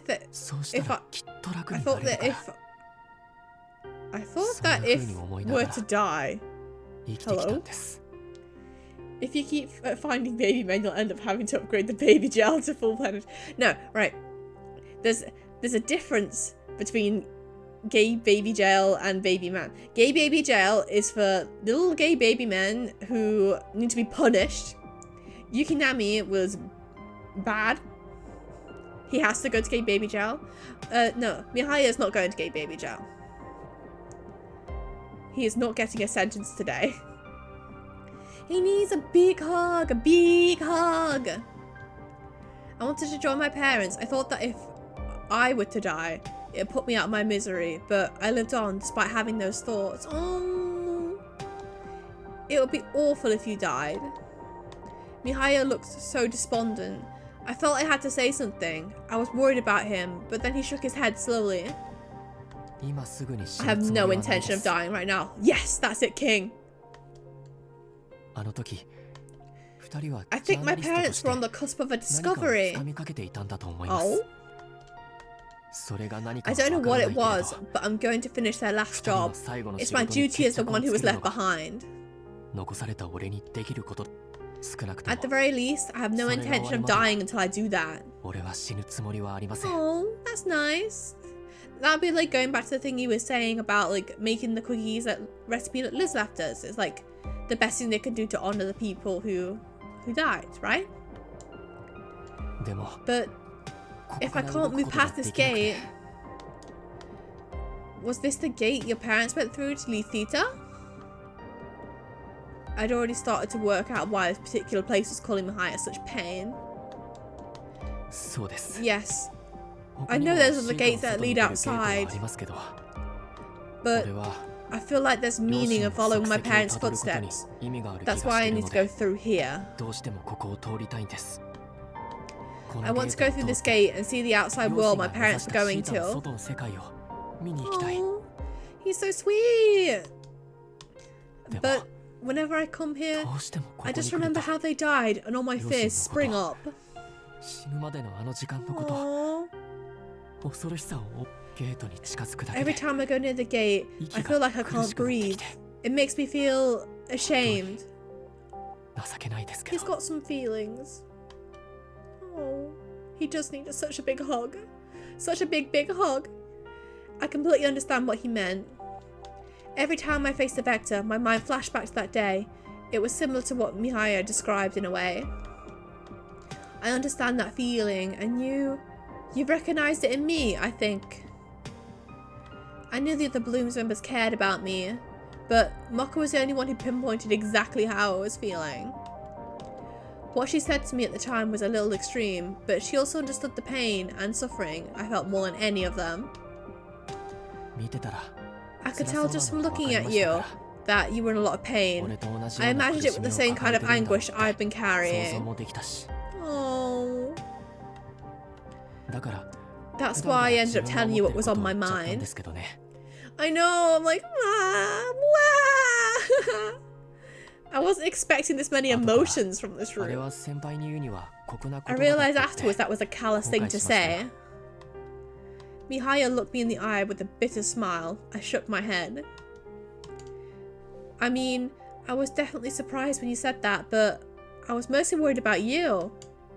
And after hearing you explain everything, I understand why you said what you did. I wouldn't just write it off as you being callous. I also wanted to say that I don't think taking your life is the answer, Mihaya. After I finished speaking, Mihaya's expression shifted suddenly. 誰か Someone's こっち coming. に来ますよ。こんな人通 Who'd りの come 少 all the な way い out ところに来る here? なんて何の用だろう。 Who? 先輩みたいに It's パ not トロー like ルって they'd be わ on けじゃない patrol だろ like うし。 you. That's right. The patrol. It could be real. I gasped and Mihaya's eyes widened in surprise. そういえ Oh, ば right. 先輩のペア Ryo's your はあ patrol の人でした partner. ね。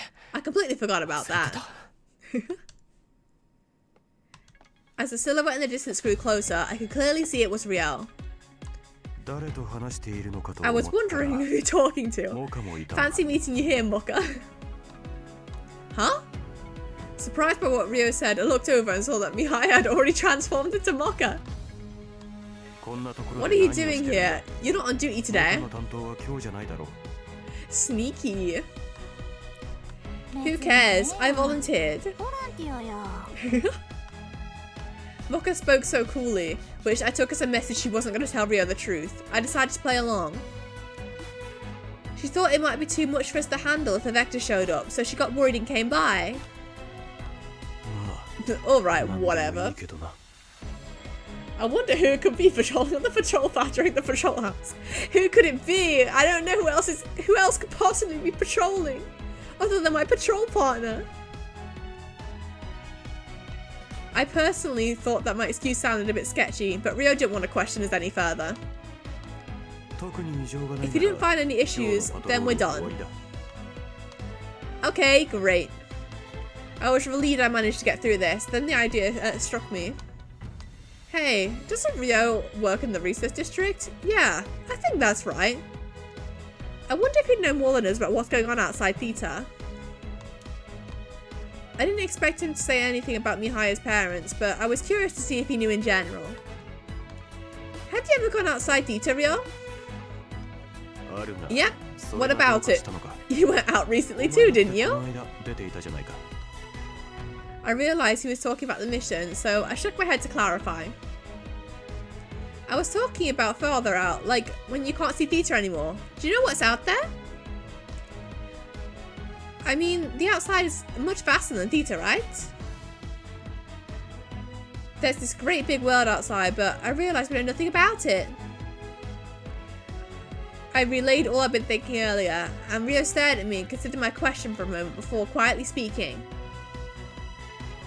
I don't know why you're suddenly interested, but knowing about the outside won't do you any good. There are things you don't need to know, and there are things that you're better off not knowing. Wow, Rio, jeez. He clearly knew about it, but had no intention of telling me. There was nothing more I could say. I'm heading out now. Both of you should go back before curfew. Oh, I was about to start singing along to the music, then it went away. How rude. And with that, Rio left without waiting for me to respond. I was worried what you were going to ask about. Don't scare me like that. Mihaya transformed back after he made sure Rio had departed. Why'd you turn to Mocha? You may know my identity, but I don't want him to find out. I don't want him to find out. Like I said, it's classified information. I know we're on the same side. If you or the commander find out my identity's been exposed, it'll mean trouble. Oh, right. So Rio just know who he is then. Never mind about that. Why'd you ask him that question? Do you think you know about my parents or something? It's not that. I've been thinking about what's outside theatre even before we met. After that one attack, I realised how ignorant I was. I thought more things I didn't know about were bound to come up. And that made me worry. What if something like that, something I had no clue about, was just thrust in front of me again? It's true, it's better to know about things ahead of time, rather than having them dropped on you without warning. Also, what's outside of theatre is completely unknown to us. It probably won't affect our lives whether we know about it or not. Speaking of, I've never heard of any of my classmates talking about what's outside of theatre. That's how our education is set up. We're taught that our entire world is theatre and nothing else.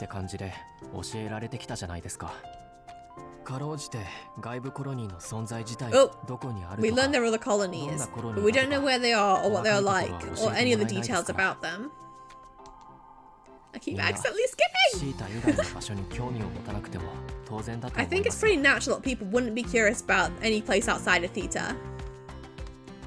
When you think about it that way, your parents' ideas must have been pretty unique. Yeah, I think so too. We're interested in what's outside too, even though we grew up here like everyone else, so either we're just strange or we've had a specific experience, with the latter obviously. Mihaya's solemn expression made me feel like he understood how I felt. But it's no use asking Rio about it. He and the commander, they can't be trusted. No way, I didn't trust the commander last route, but I want to trust him this route. Let me trust him. Why do you say that? I sensed a curious note of bitterness in his voice. Mihaya continued with the same serious expression on his face.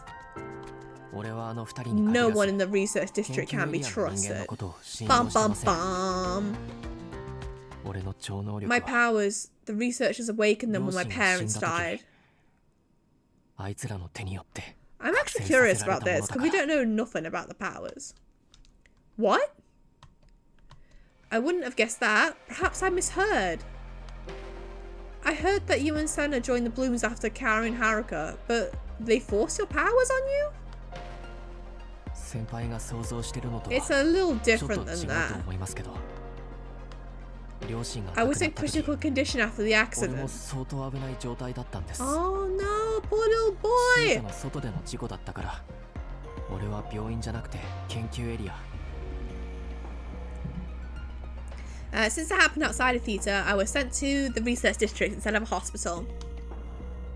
つまり、 Which means I was taken to the institute that studies the outside environment. 運び込まれたんです。ドームの中 At the time, they didn't know much about what would happen to someone's body if that person breathed in the polluted air. So the only thing the researchers could do to save my life was an experiment with unusual treatments. I'm wondering, like, what do they do? How do they get powers? その結果、俺が超能力に目覚めてしまったのは They told me my powers are largely a side effect of all that. We saved your life, but now you can turn into a girl. Congratulations. When I regained consciousness, I found that I had incomprehensible power and that I could transform into a girl. しかも女子に変身するなんて Honestly, like, if he was like a little kid when that happened, like, that would have been like his worst nightmare, like transforming into a girl. Like, when you're just a little brat, you're like, ugh! I couldn't believe it. I was in shock because my parents passing, and then they told me I had superpowers. It was all too much. だなんて言われてもすぐに Whatever they did saved my life, so I probably should have been grateful, but I just couldn't be. At the time, I wished I died along with my parents, but instead I had to shoulder all this. And then there were the missions with the blooms. I didn't want to be part of them, but they made me go out and fight the vectors. Like, from what I'm getting from, like, the vibes I'm getting, like, with the villain one, like, they kind of had the bad experience here, and then, like, banded together out of choice and left. And then, like, the blooms are really, like, being forced into this in, like, a bad way, huh? Like, it's weird because, like, the villain one seems like more good than this one. Like, this seems like there's some corruption going on here, right? There has to be. So much stuff poor Araki went through. I wonder how the others went. I know, I'm concerned for all the little guys out there. I refuse to believe anything bad has ever happened to Kaori though. They told me it was all a coincidence, but I think they were pushing their own agenda the whole time. Hearing Mahaya's story reminded me of how I was pretty much forced to join the Blooms. But it was easy to see that Mihaya resented it as much more than me.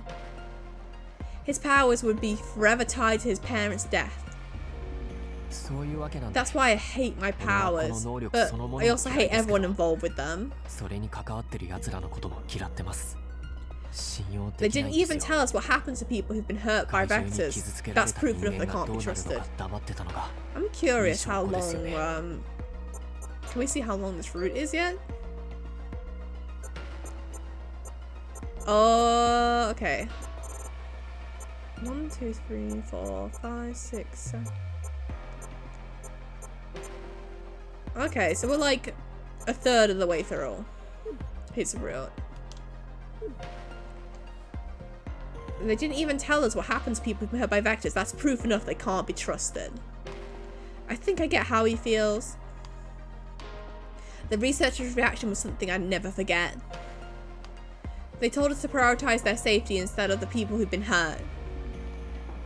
Back then, I thought they were all selfish and I was disgusted with them, but I couldn't simply lump the commander and Ryo in with the rest and say they can't be trusted. A big long route. Now apparently these ones are some of the shorter ones. Like, the 3 of the heroes and 3 of the villains are like quite short apparently. And like, to be honest, in terms of like dating sims, like these are short. Like only a few hours a route is like so short. But like I think it's Kaori's and Moravia's are 2 longer routes. I'm guessing that's where all the lore is hidden. They're hiding all the lore in those routes. They were the adults who worked the closest with us. The Blooms couldn't function without them. We held extraordinary powers. If there weren't any adults we couldn't trust to have our backs, then I have no idea what we'd do. But it seemed Mihaya felt this way for a long time. At the same time, he also wanted to finish what his parents started. It contradicts him saying he wanted to go with them, but he also wasn't planning on dying until he finishes their job. After thinking that over, I remembered I was about to say before Rio arrived. Mihaya, if you do finish what your parents started, are you still thinking of taking your own life? This is heavy, man. Well, yes. I think it'll be for the best. No, I disagree with that. I'll have these powers as long as I live, and that means they'll force me to continue to use them. I'm scared for a bad ending. I'm really scared for a bad ending on this one. If I don't have a purpose anymore, then there's no point in going on. I can rest assured I can go be with my parents. Yeah, this is like got a lot of heavy subjects in it. It's not. I'm sad that he's feeling this way. I know, Araki, don't feel like this. We're here for you. We're here for you, Araki. Mihaya's face remained calm as he told me this. I felt as if I was simply asking him not to do it would be meaningless. I have to seriously think about what I'm going to say. Mihaya's in pain and suffering is too great. Oh, do not give me a choice. Do not give me a choice. But if he finishes what his parents started, I can't sit by and watch him do what he says. He will. Ah! Ah! Right, this will be the hero answer because we're like, no, you have other options. We'll save your life. So this has to be the romance one, right? Yeah! We got the romance one finally. Mihaya, you've been looking into your parents' work on your own, right? The way for a good ending, he goes through this getting therapy for survivor's guilt. Yeah! I hope he gets help. I hope the whatever corrupt government shit is going on in this, like, leaves him alone also.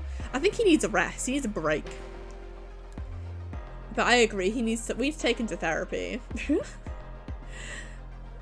How would you feel about me helping you? I'd like to investigate with you and see what your parents were trying to find out.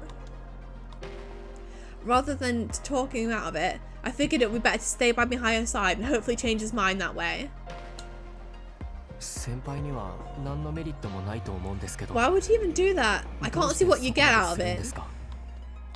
Mihaya sounded sincerely confused, so I tried to explain my feelings. After hearing what you said, I can't just leave you by yourself. You've been alone all this time, right? You're trying to recover from all your trauma while also doing this research. Not to mention on the Bloom's missions too. So please, if there's anything I can do, let me help. After I finished, Mihaya sighed in a troubled way. You always say things I never expect. Yeah! Petition to send him to therapy right now. But it actually feels kind of nice to know someone cares about me. Thank you. Oh! I think this is the first like proper time he said like thank you like that, like so sincerely. Oh. His face lit up as he thanked me, and it seemed his dark thoughts had receded for the moment. Then would you be able to help me with something starting tomorrow? I'd like to brainstorm with you on what my parents are trying to find out, as well as how to overcome my trauma. To be honest, I've been getting stuck trying to do it alone. And you weren't going to ask for help. Of course I'll help. I nodded with enthusiasm, pleased at his positive reaction. Well, we made him smile at least. At least there's that. Take the little victories. I began helping Mihaya the next day. The two of us would meet regularly right after school. However, we weren't able to get together when one of us had to go on patrol, so we weren't able to make up as much progress as we hoped. That continued for a while, and after a few days, we're going to try and find one of the clues about his parents' work today. We planned to meet at the library. Soon after I arrived, I heard Mihaya call out to me. Hey Cirrus, over here. You got here fast. My class is closer to the library. Anyway, let's get going. So where? I thought we were doing research here. 資料なら I already got all the info I needed. I looked at Mihaya clutching a few books in his arms. ここだと We can't talk while we're researching here, so I figure we borrow the books and go somewhere else. 本だけ借りて別の場所に移動しましょう Yeah, I guess we bother everyone here. Mihaya pointed out the library wasn't really the ideal place for a brainstorm. 場所に心当たり Come がある on, ので I know a 行きま place. しょうか When he tells you he knows a place. Mihaya led the way as we both quietly headed out of the library. ここです Here we are. An empty classroom? そうですよ I already got permission from a teacher, so you don't need to worry about that.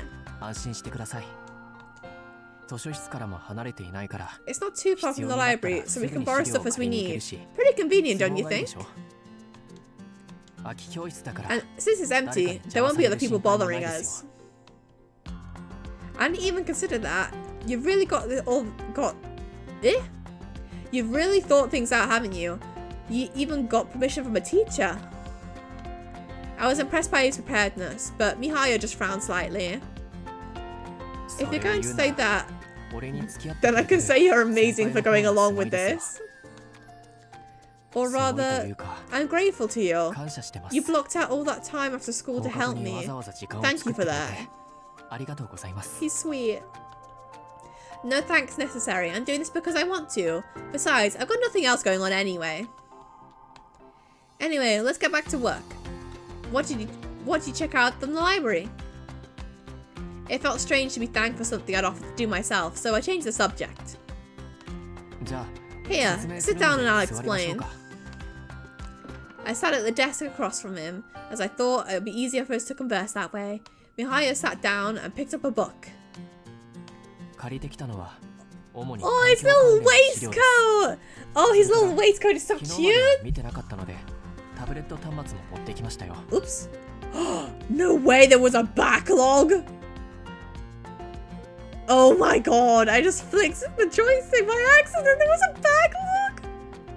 All those times I clicked the bubble by accident. No, I feel stupid.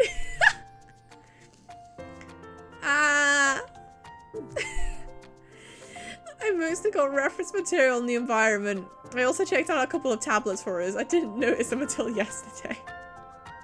こっちの方がデータを検索しやすいし情報量も多いか I ら figured they'd be 役に立つ useful because it's easier to search this and there's a ton of information online. 俺の両親が調べてたのも My parents have been looking into the environment outside theta, so I thought anything might be related. Yeah, it doesn't say anywhere in the controls about that, so I couldn't find it, and I just accidentally found it now. Ugh, it's so frustrating. These look a bit complicated. This one here has photos, so maybe we'll be able to understand the points better. Ah, that's an illustrated reference of the outside environment. Granted, it was in the academy library, so I doubt it have any info that would cause problems for the higher-ups. Classic information being withheld from the public. Right. I skimmed through the book, but it just compares the past and the present environment. It shows plants, animals that should have gone extinct, but it also says that some of them were brought back at the Arboretum. I see. So it's illustrating how much technology has progressed in theta.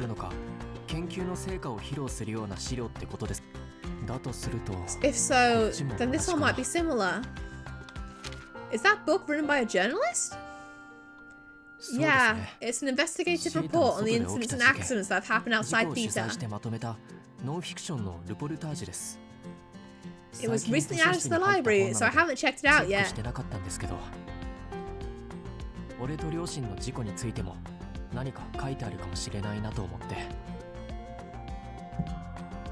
I thought it might have something to do with my parents' accident.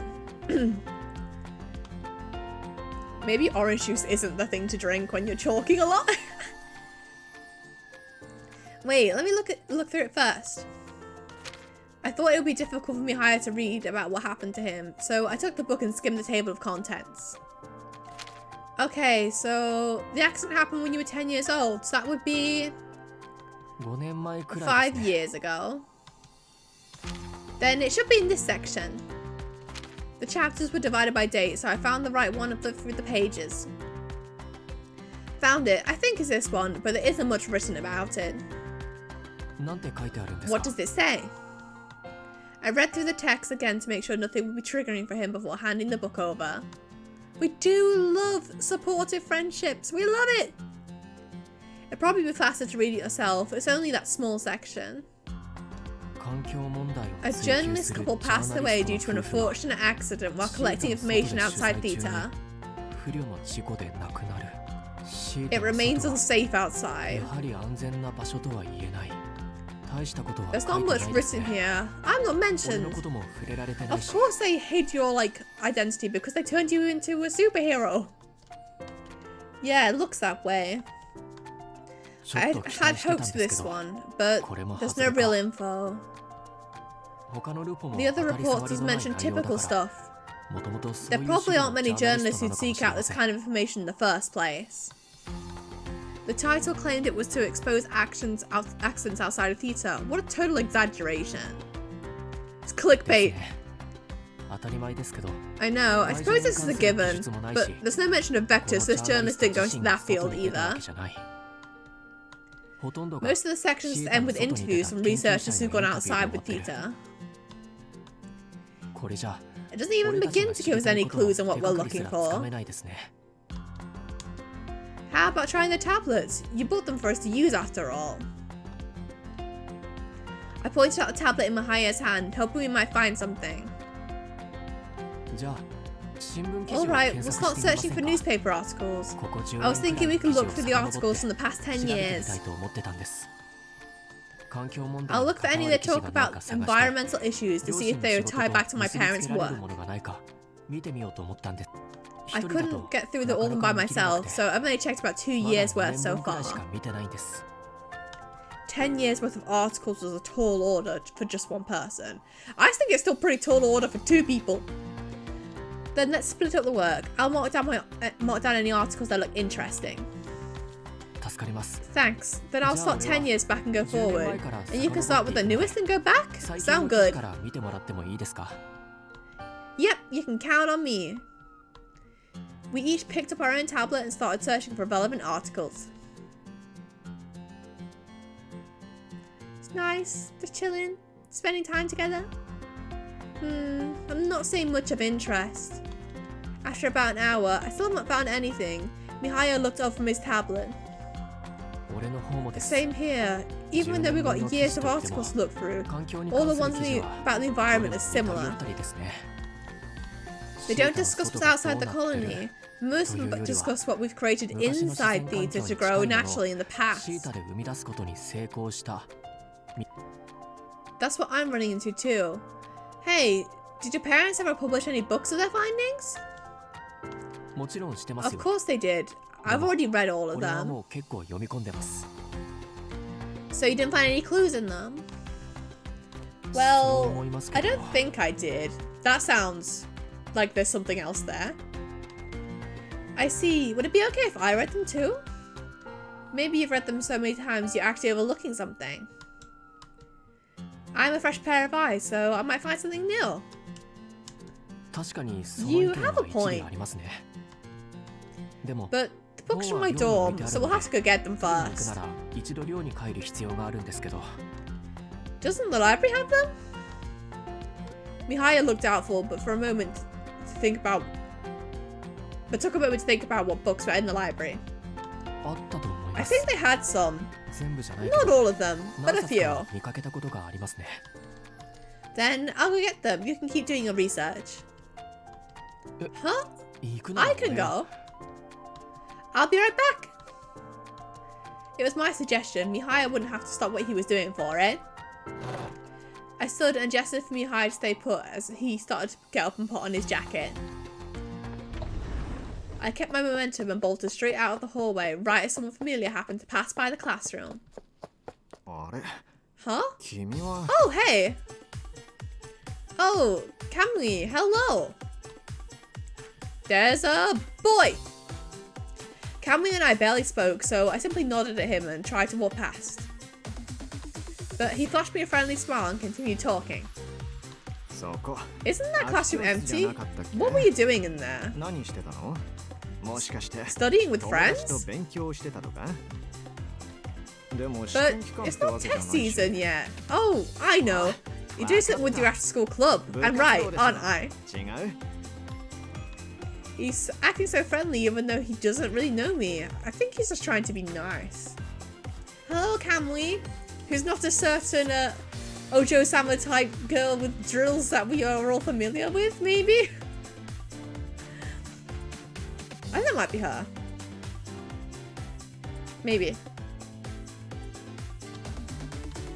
But he's being a bit too familiar. Maybe he's mistaken me for someone else he knows? Or maybe he just thinks he has to talk to anyone he runs into. Make the connection! I was hesitant to engage in the conversation, but it'd be rude not to respond at all. I was doing some research. I can't talk in the library, so... Oh, I get it now. That's why you're holed up in an empty classroom.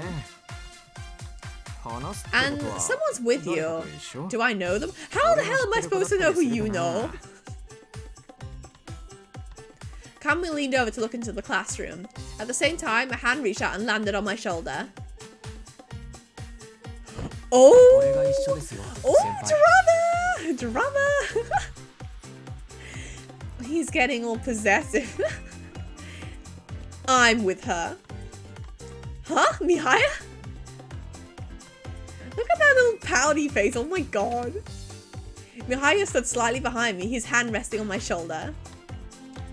He then gently drew me back as if he was hugging me from behind to say I was surprised would be an understatement. We're busy, so would you mind leaving us alone?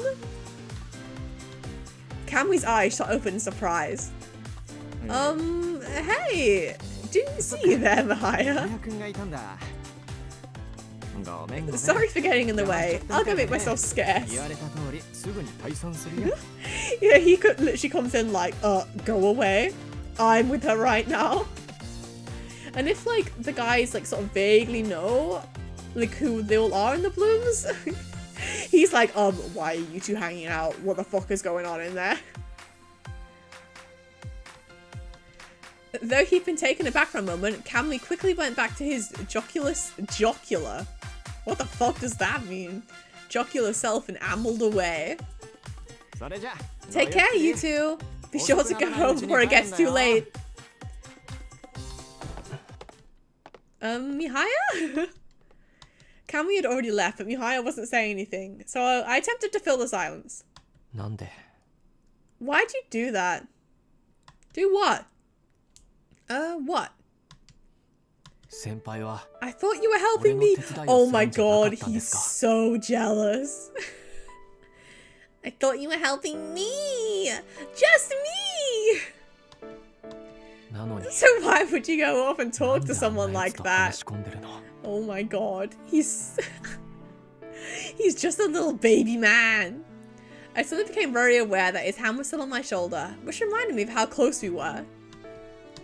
I could feel heat radiating from his body, and his voice skimmed. His voice skimmed my ear, much closer than usual. I felt my heart begin to race. I'm just always like, oh yeah, I love dating sims. I love to play a dating sim, and then I'm like, if it's something too mushy, I'm like, bleh. He's the one who talked to me. I just responded. So we just gonna stand like this? I managed to get the words out, but Mihaya gasped before backing away. He was so jealous he didn't notice. I'm sorry, I'll go and get the books now. My nerves were still going from him doing that so suddenly, so I interrupted him and ran off. Classic. A classic move. What do I do? My heart won't stop pounding. I arrived at the library and began pursuing the book, perusing, that's the word I wanted. I got there in the end. Perusing the bookshelves, but my heart was still going a mile a minute. It's soft and warm. It's very cute. He'll probably get worried if I take a long time. Actually, Mihaya and Kamio seem to know each other well. They're in different grades. They seem like complete opposites, but maybe they're friends? As I began to calm down, I began to think through things I hadn't noticed earlier. I also started to worry about the fact that I practically ran away from Mihaya, so I decided it was time to head back. We haven't got... Do we have the books? Like, we went to get the books. I looked inside the classroom and saw Mihaya researching intently. Sorry I was gone for so long. It took me a while to find the books. Our eyes met as I greeted him, and I could tell Mihaya didn't quite know how to act. I didn't think it would be possible for us to pretend nothing happened, so I decided to ask him directly. I want to ask, why did you do that earlier? You practically hugged me. Well, that's because I'm jealous. Maybe I've been too direct. Mihaya flinched, but continued after a short pause. Come on, what happened to that direct boy from before? Cirrus, it's just, when I saw you talking to another guy, I didn't really like it. I'm a jealous baby. Really? Why? Now it was my turn to flinch. I wasn't expecting that answer at all. I don't really know. I guess I've just been wondering why you offered to help me. He's blushing. Mihaya was sulking like a child for the first time, and he actually seemed younger than me. That's usually not the case at all. But now I can definitely tell he's younger. It's actually cute.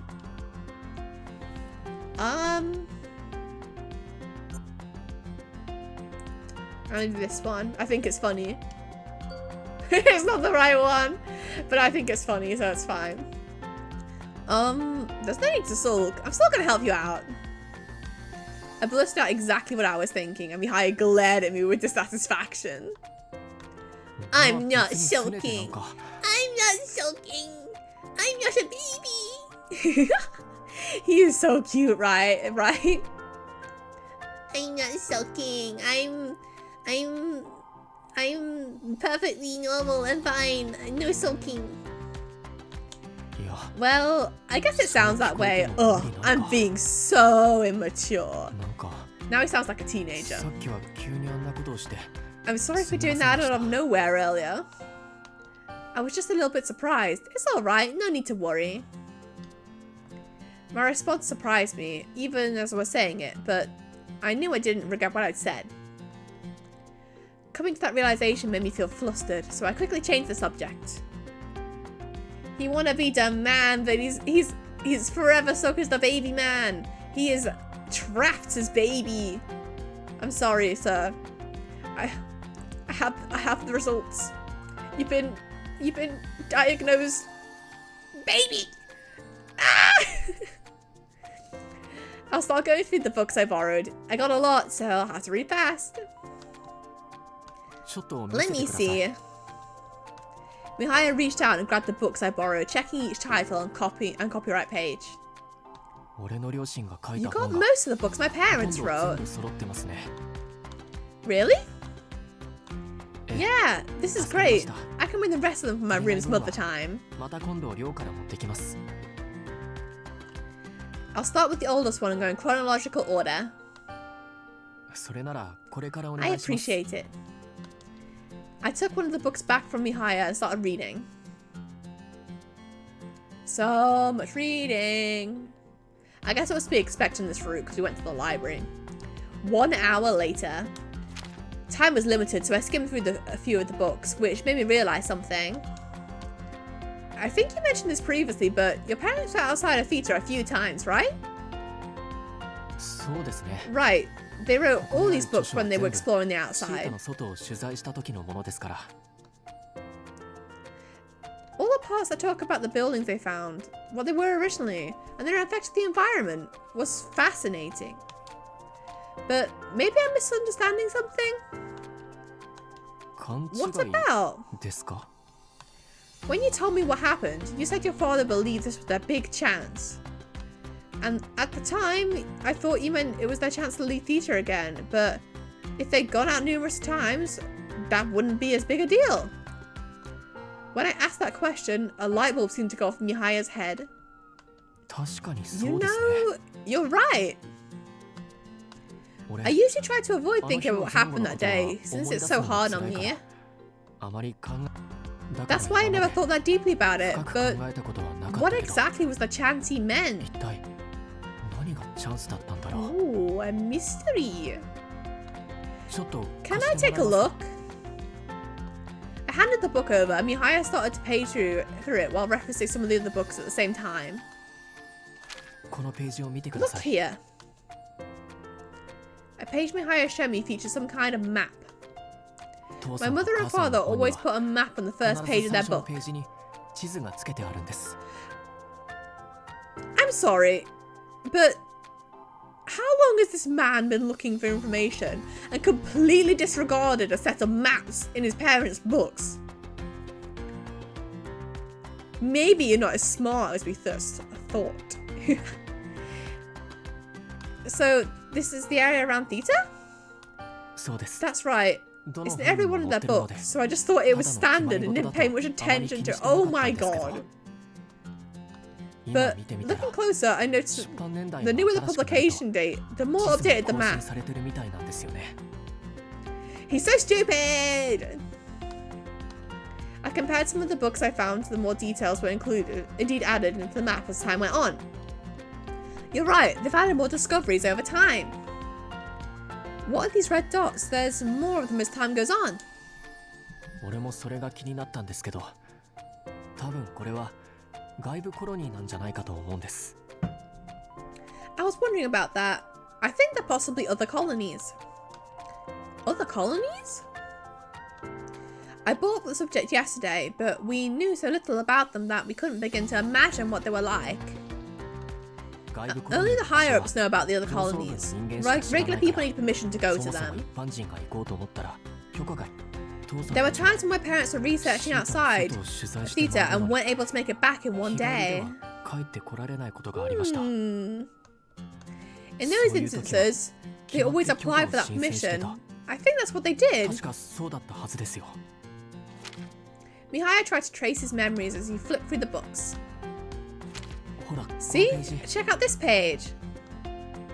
シータから It 北 says 上 the する type と of trees naturally change the farther north one travels. と書いてありますそして And in this book, there's an intentional red dot located north of シータ Theta から北上し that たと has こ to ろ be に the colony they 赤い点 visited during their research. この取材の時に立ち寄ったコロニーじゃないかな Oh. It's difficult to figure out its distance from Theta just from what's here. I imagine the higher-ups have forbidden anyone from giving the other colonies exact locations, so my parents probably didn't note it anywhere. There's also zero explanation what the red dots mean. 何の説明もありません I think these maps were more a record for themselves, rather than to inform the reader. Only they would understand them. 自分たちだけに分かるように残したんじゃないかな I see, but even though they took care to hide that information, they had a hard time getting permission to go to the other colonies. そこですよ That's the issue. From what I remember, there were a few times when my father told my mother it didn't work out. 母さんに言ってたことがあります何がダメ I だった didn't の know か what he meant at the そ time, の時 but の俺に maybe は分からなかったけど that was scary. Oh my god. That's a really scary alarm sound. A familiar alarm rang out when Mihaya was about to convey his suspicions. Vectors! みたいですね Looks like it. 調べ物 We'll は have to 一旦 stop こ for こま now で and にして get over to the command 急ぎましょう center. I thought that they were on the verge of a breakthrough. It was obvious that Mihaya's tone that he was disappointed as well. I wanted to know what he was about to say, but we had to hurry to the command center. Oh, stop the alarm noise, please. I don't like it. これでまた上層部からパトロールはどう You なって know る the higher って ups 言 are われ going そ to うだな gripe about the effectiveness of patrols now. Yeah, we were just getting to the good part. We were just tasting that lore, that sweet backstory. You know the higher ups are going to gripe about the effectiveness of patrols now. The commander complained to us once we'd all gathered, prompting Mocha to respond. 2 people involved don't have powers. They can't expect us to make much progress with dragging the 2 of you around. Maybe tone it down. Those are some harsh words, but considering what Mihira had said about not trusting the commander, I couldn't do much to stop him from saying that. No. I apologize for my ineptitude. The commander, on the other hand, didn't seem to be bothered and took Mokka's comment in stride. Even if the Vectors find a way in, we just need to take them down. That was the mission in the first place. You know we can do that part. I wonder if we're close to the bad end yet.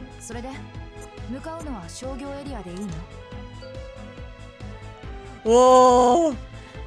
Yeah, last time we played we got the bad end, so I wonder if we'll do it again. Mokka's right, we should head out to the financial district.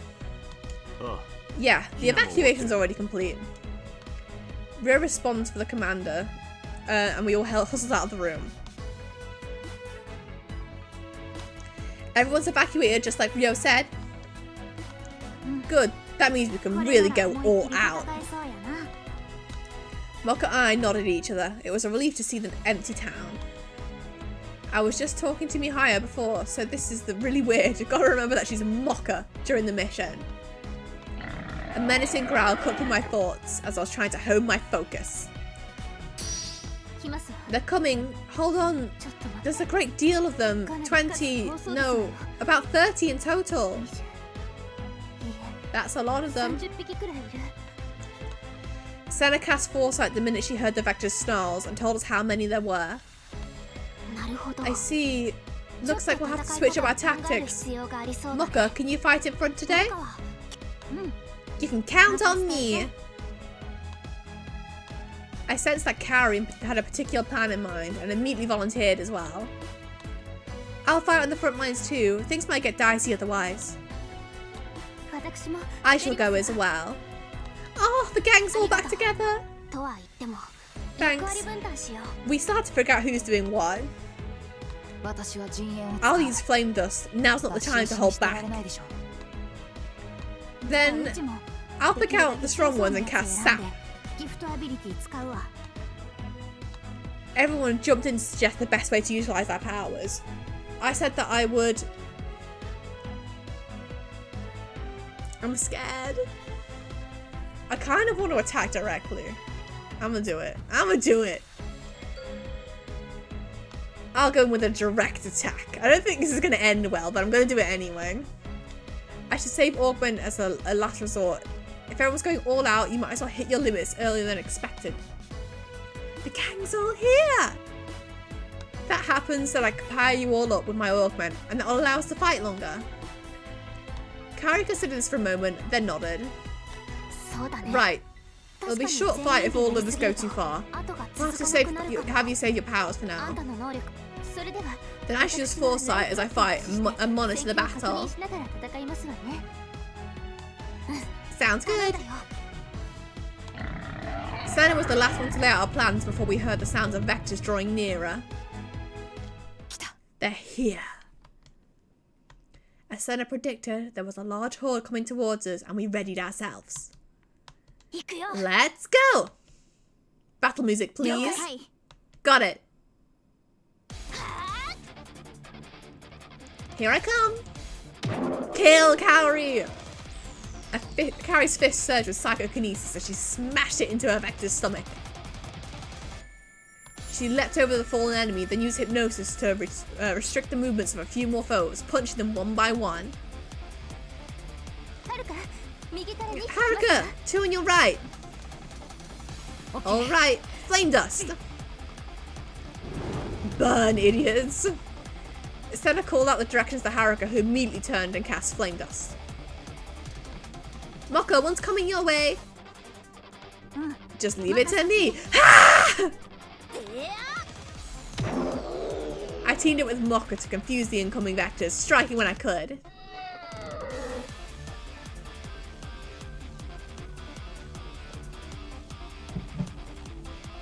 We worked well together and took down a great deal of them in quick succession. It was a relief to see I was fighting much better than I expected. I think it was a good idea to talk with Mihira about everything. It's really helped me to know what that he's shouldering the same pain that I am. I became lost in thought for a brief moment, but Haruka's voice brought me back to reality. Some of them are running away. They're going to cut through the residential district to get to the administrative district. No, not there, Mocha, no! I'm going after him. Mocha immediately sprang into action once she heard Senna's prediction. Hi Drift, welcome to the stream!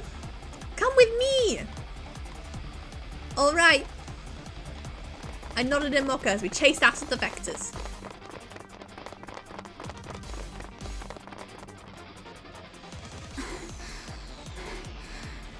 How many more have we got? 3. We managed to take down 2 of the vectors in the residential district, but lost the other 3. There wasn't a single person around because of the alarms, but we couldn't allow them to run amok anymore, in theatre anymore. We have to stop them now. I'll use Sap one more time. Mocha spoke a little more like Mihaya now that it was just the 2 of us. Before I do, could you cast Augment on me? I need all my strength to finish this. Okay, give me your hand, Miha. I mean Mocha. We're fucking it. I grasped Mocha's hand and cast Torment once more before she took off towards the last vector. I better go and help. Mocha's Sap ability required her to touch the vectors, so I ran in front of one to distract it. Come and get me! Ha! I drew the vector's attention while dodging its attacks. Out of the corner of my eye, I saw Mocha tap its back. Alright, I've cast it.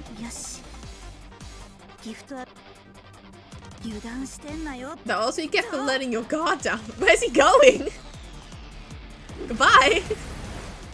Mocha tossed the vector like a rag doll and I was once again in awe of her power.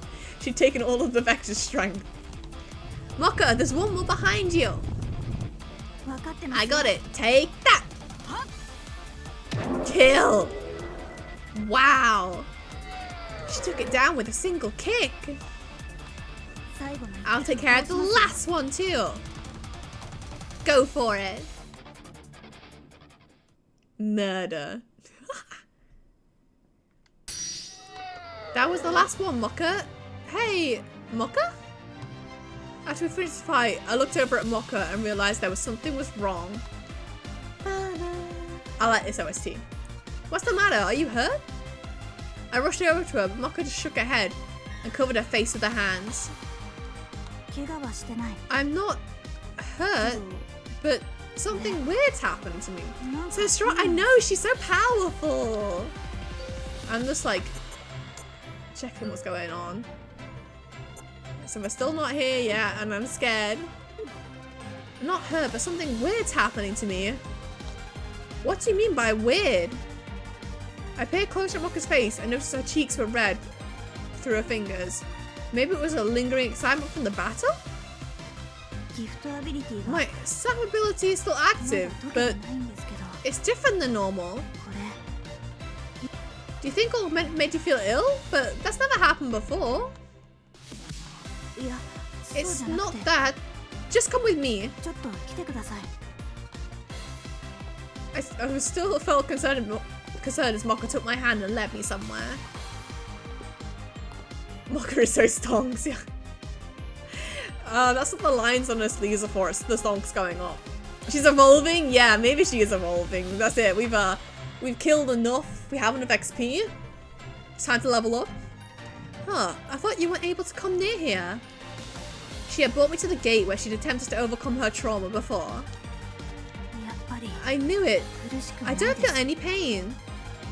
Really? But why? She'd been here as Mocha, before as Mocha, so it didn't have anything to do with being transformed. As I pondered this, Mocha appraised me of a theory. This is just a guess, but it could be the effects of Sap are still active. The vectors can live outside Theta, and they probably don't feel any fear or regret. And thanks to you, my Sap ability was boosted, which means I probably took on more of the vector's characteristics.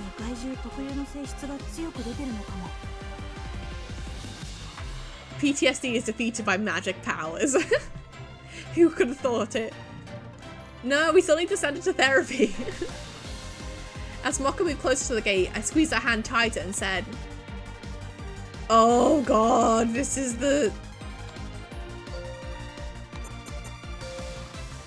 decision. Oh god.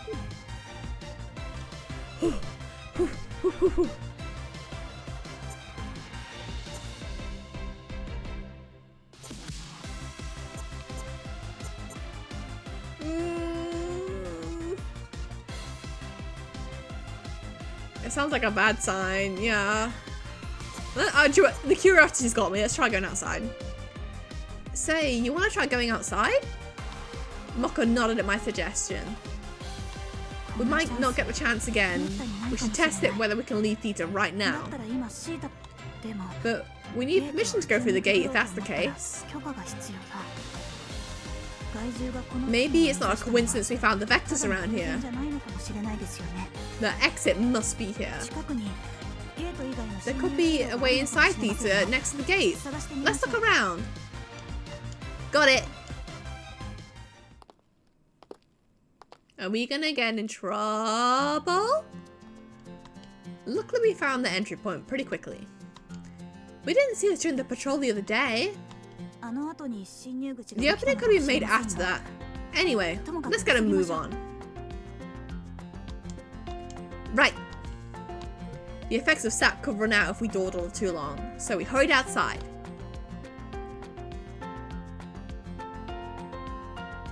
Oh, the sky's a different colour than usual. On the last route it was blue and red. Now it's purple and yellow. Why? So, do you see anything familiar? When we exited theatre, we came upon what appeared to be a path outside the gate. Yes, I get the feeling that I may have passed through here before. I noticed Mokka was growing paler by the second, so I called out to her. Maybe we should head back for now. We've already established that you can use sap to go through this area. Yeah, let's head back. I have a bad feeling. But right when we're about to turn around...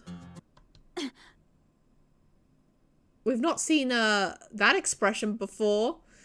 Cirrus? Mokka shouted at me sharply.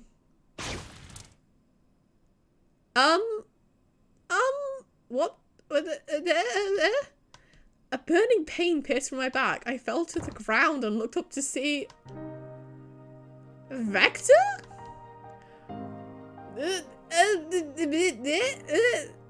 That's right. If there were that many inside, of course there'd be more outside. Oh. I got the bad ending. Hang in there. I'm taking you back. I heard Mokka yelling at the top of her lungs, but her voice started to fade away.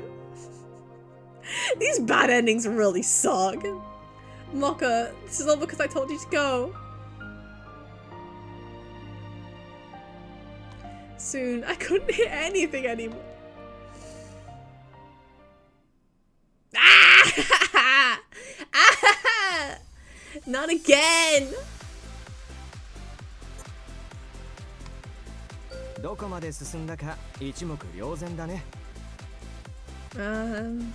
Where's Mokka's route?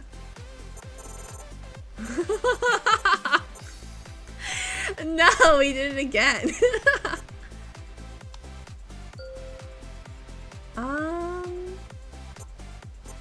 Yeah, so I've worked out this now. So when you jump back on the flowchart, you can set what your like gauges are going to be in terms of the ability using the affection. If both are the same, you get like the normal ending, and if one is higher than the other, you get like the special ending. So I don't know. I don't know if I should go buy my save or do this. I don't remember when I last saved actually. I'm gonna do this way, aren't I? So my ability use was higher before. No. So I'm gonna set the affection to low.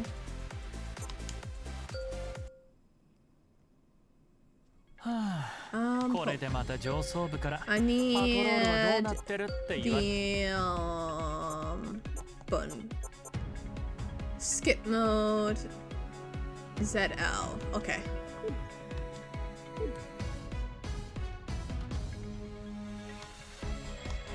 Why is this not working?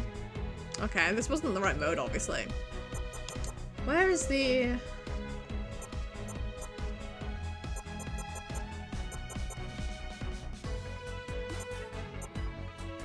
I know there was a way to, like, skip through quite quickly. What was it?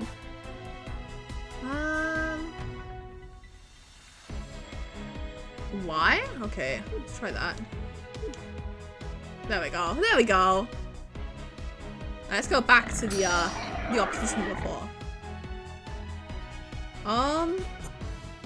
We'll try something different, shall we? If everyone's going all out, I'll use Augment. Carrie immediately nodded in agreement. Good idea. Alright, gather up everyone. This is a bit different now, at least. I'm going to cast it now.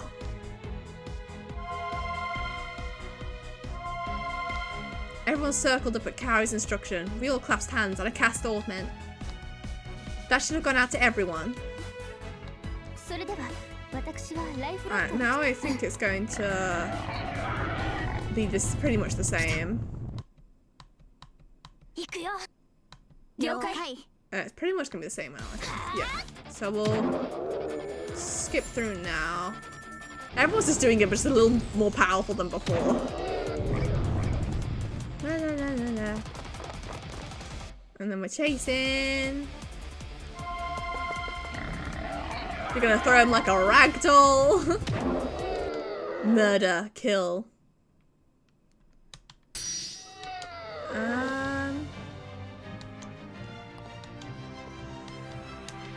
Let's, okay.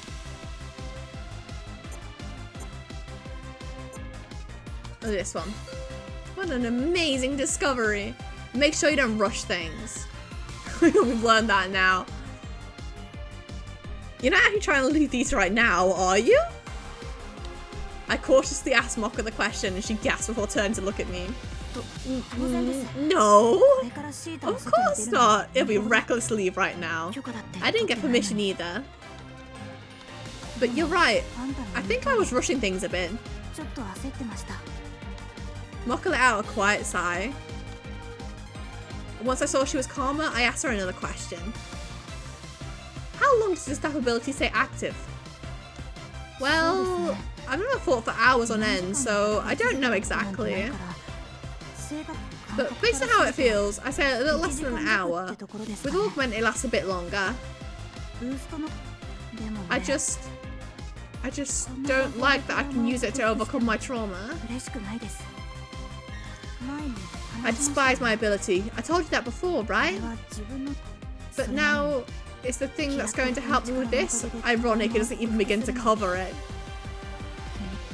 I thought he calmed down, but Mihaya looked agonized. Mihaya? No, that's Mokka. I spoke to him as Mihaya rather than Mokka. Right when I said his name, we heard footsteps in the distance. Are you two alright? It's Senna. They must have finished the fight on their side. Let's go. Alright.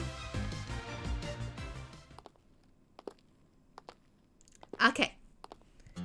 I'm going to finish here for today, I think. Because we already got that bad ending. And I can't handle anything else right now. But I made good progress today.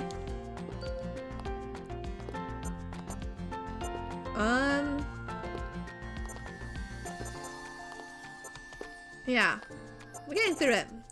I'd say we have about half left, maybe, for next time, and then we have all 3 endings as well. So next time we can probably get through all of them. So we'll leave it at that for today. But we've done some things today. We've done the bad ending. But it's been really fun to get back into it again. So I really hope you enjoyed the stream again today. It's been really nice just having a little gaming and hanging out. And I really hope that you have a really good evening, a really good rest of your day, and I will be streaming again on Sunday, and there'll be a hand cam stream, and I'll be making some origami. So, like, if anyone wants to make origami with me, that would make me happy. Like, if we want to make it together, that'd be cute. Yeah, I hope Araki gets a good ending. He needs it. He needs it. But anyway, I will see you then, and I hope you have a really good rest of your day, and I'll see you all again soon. Bye, everyone!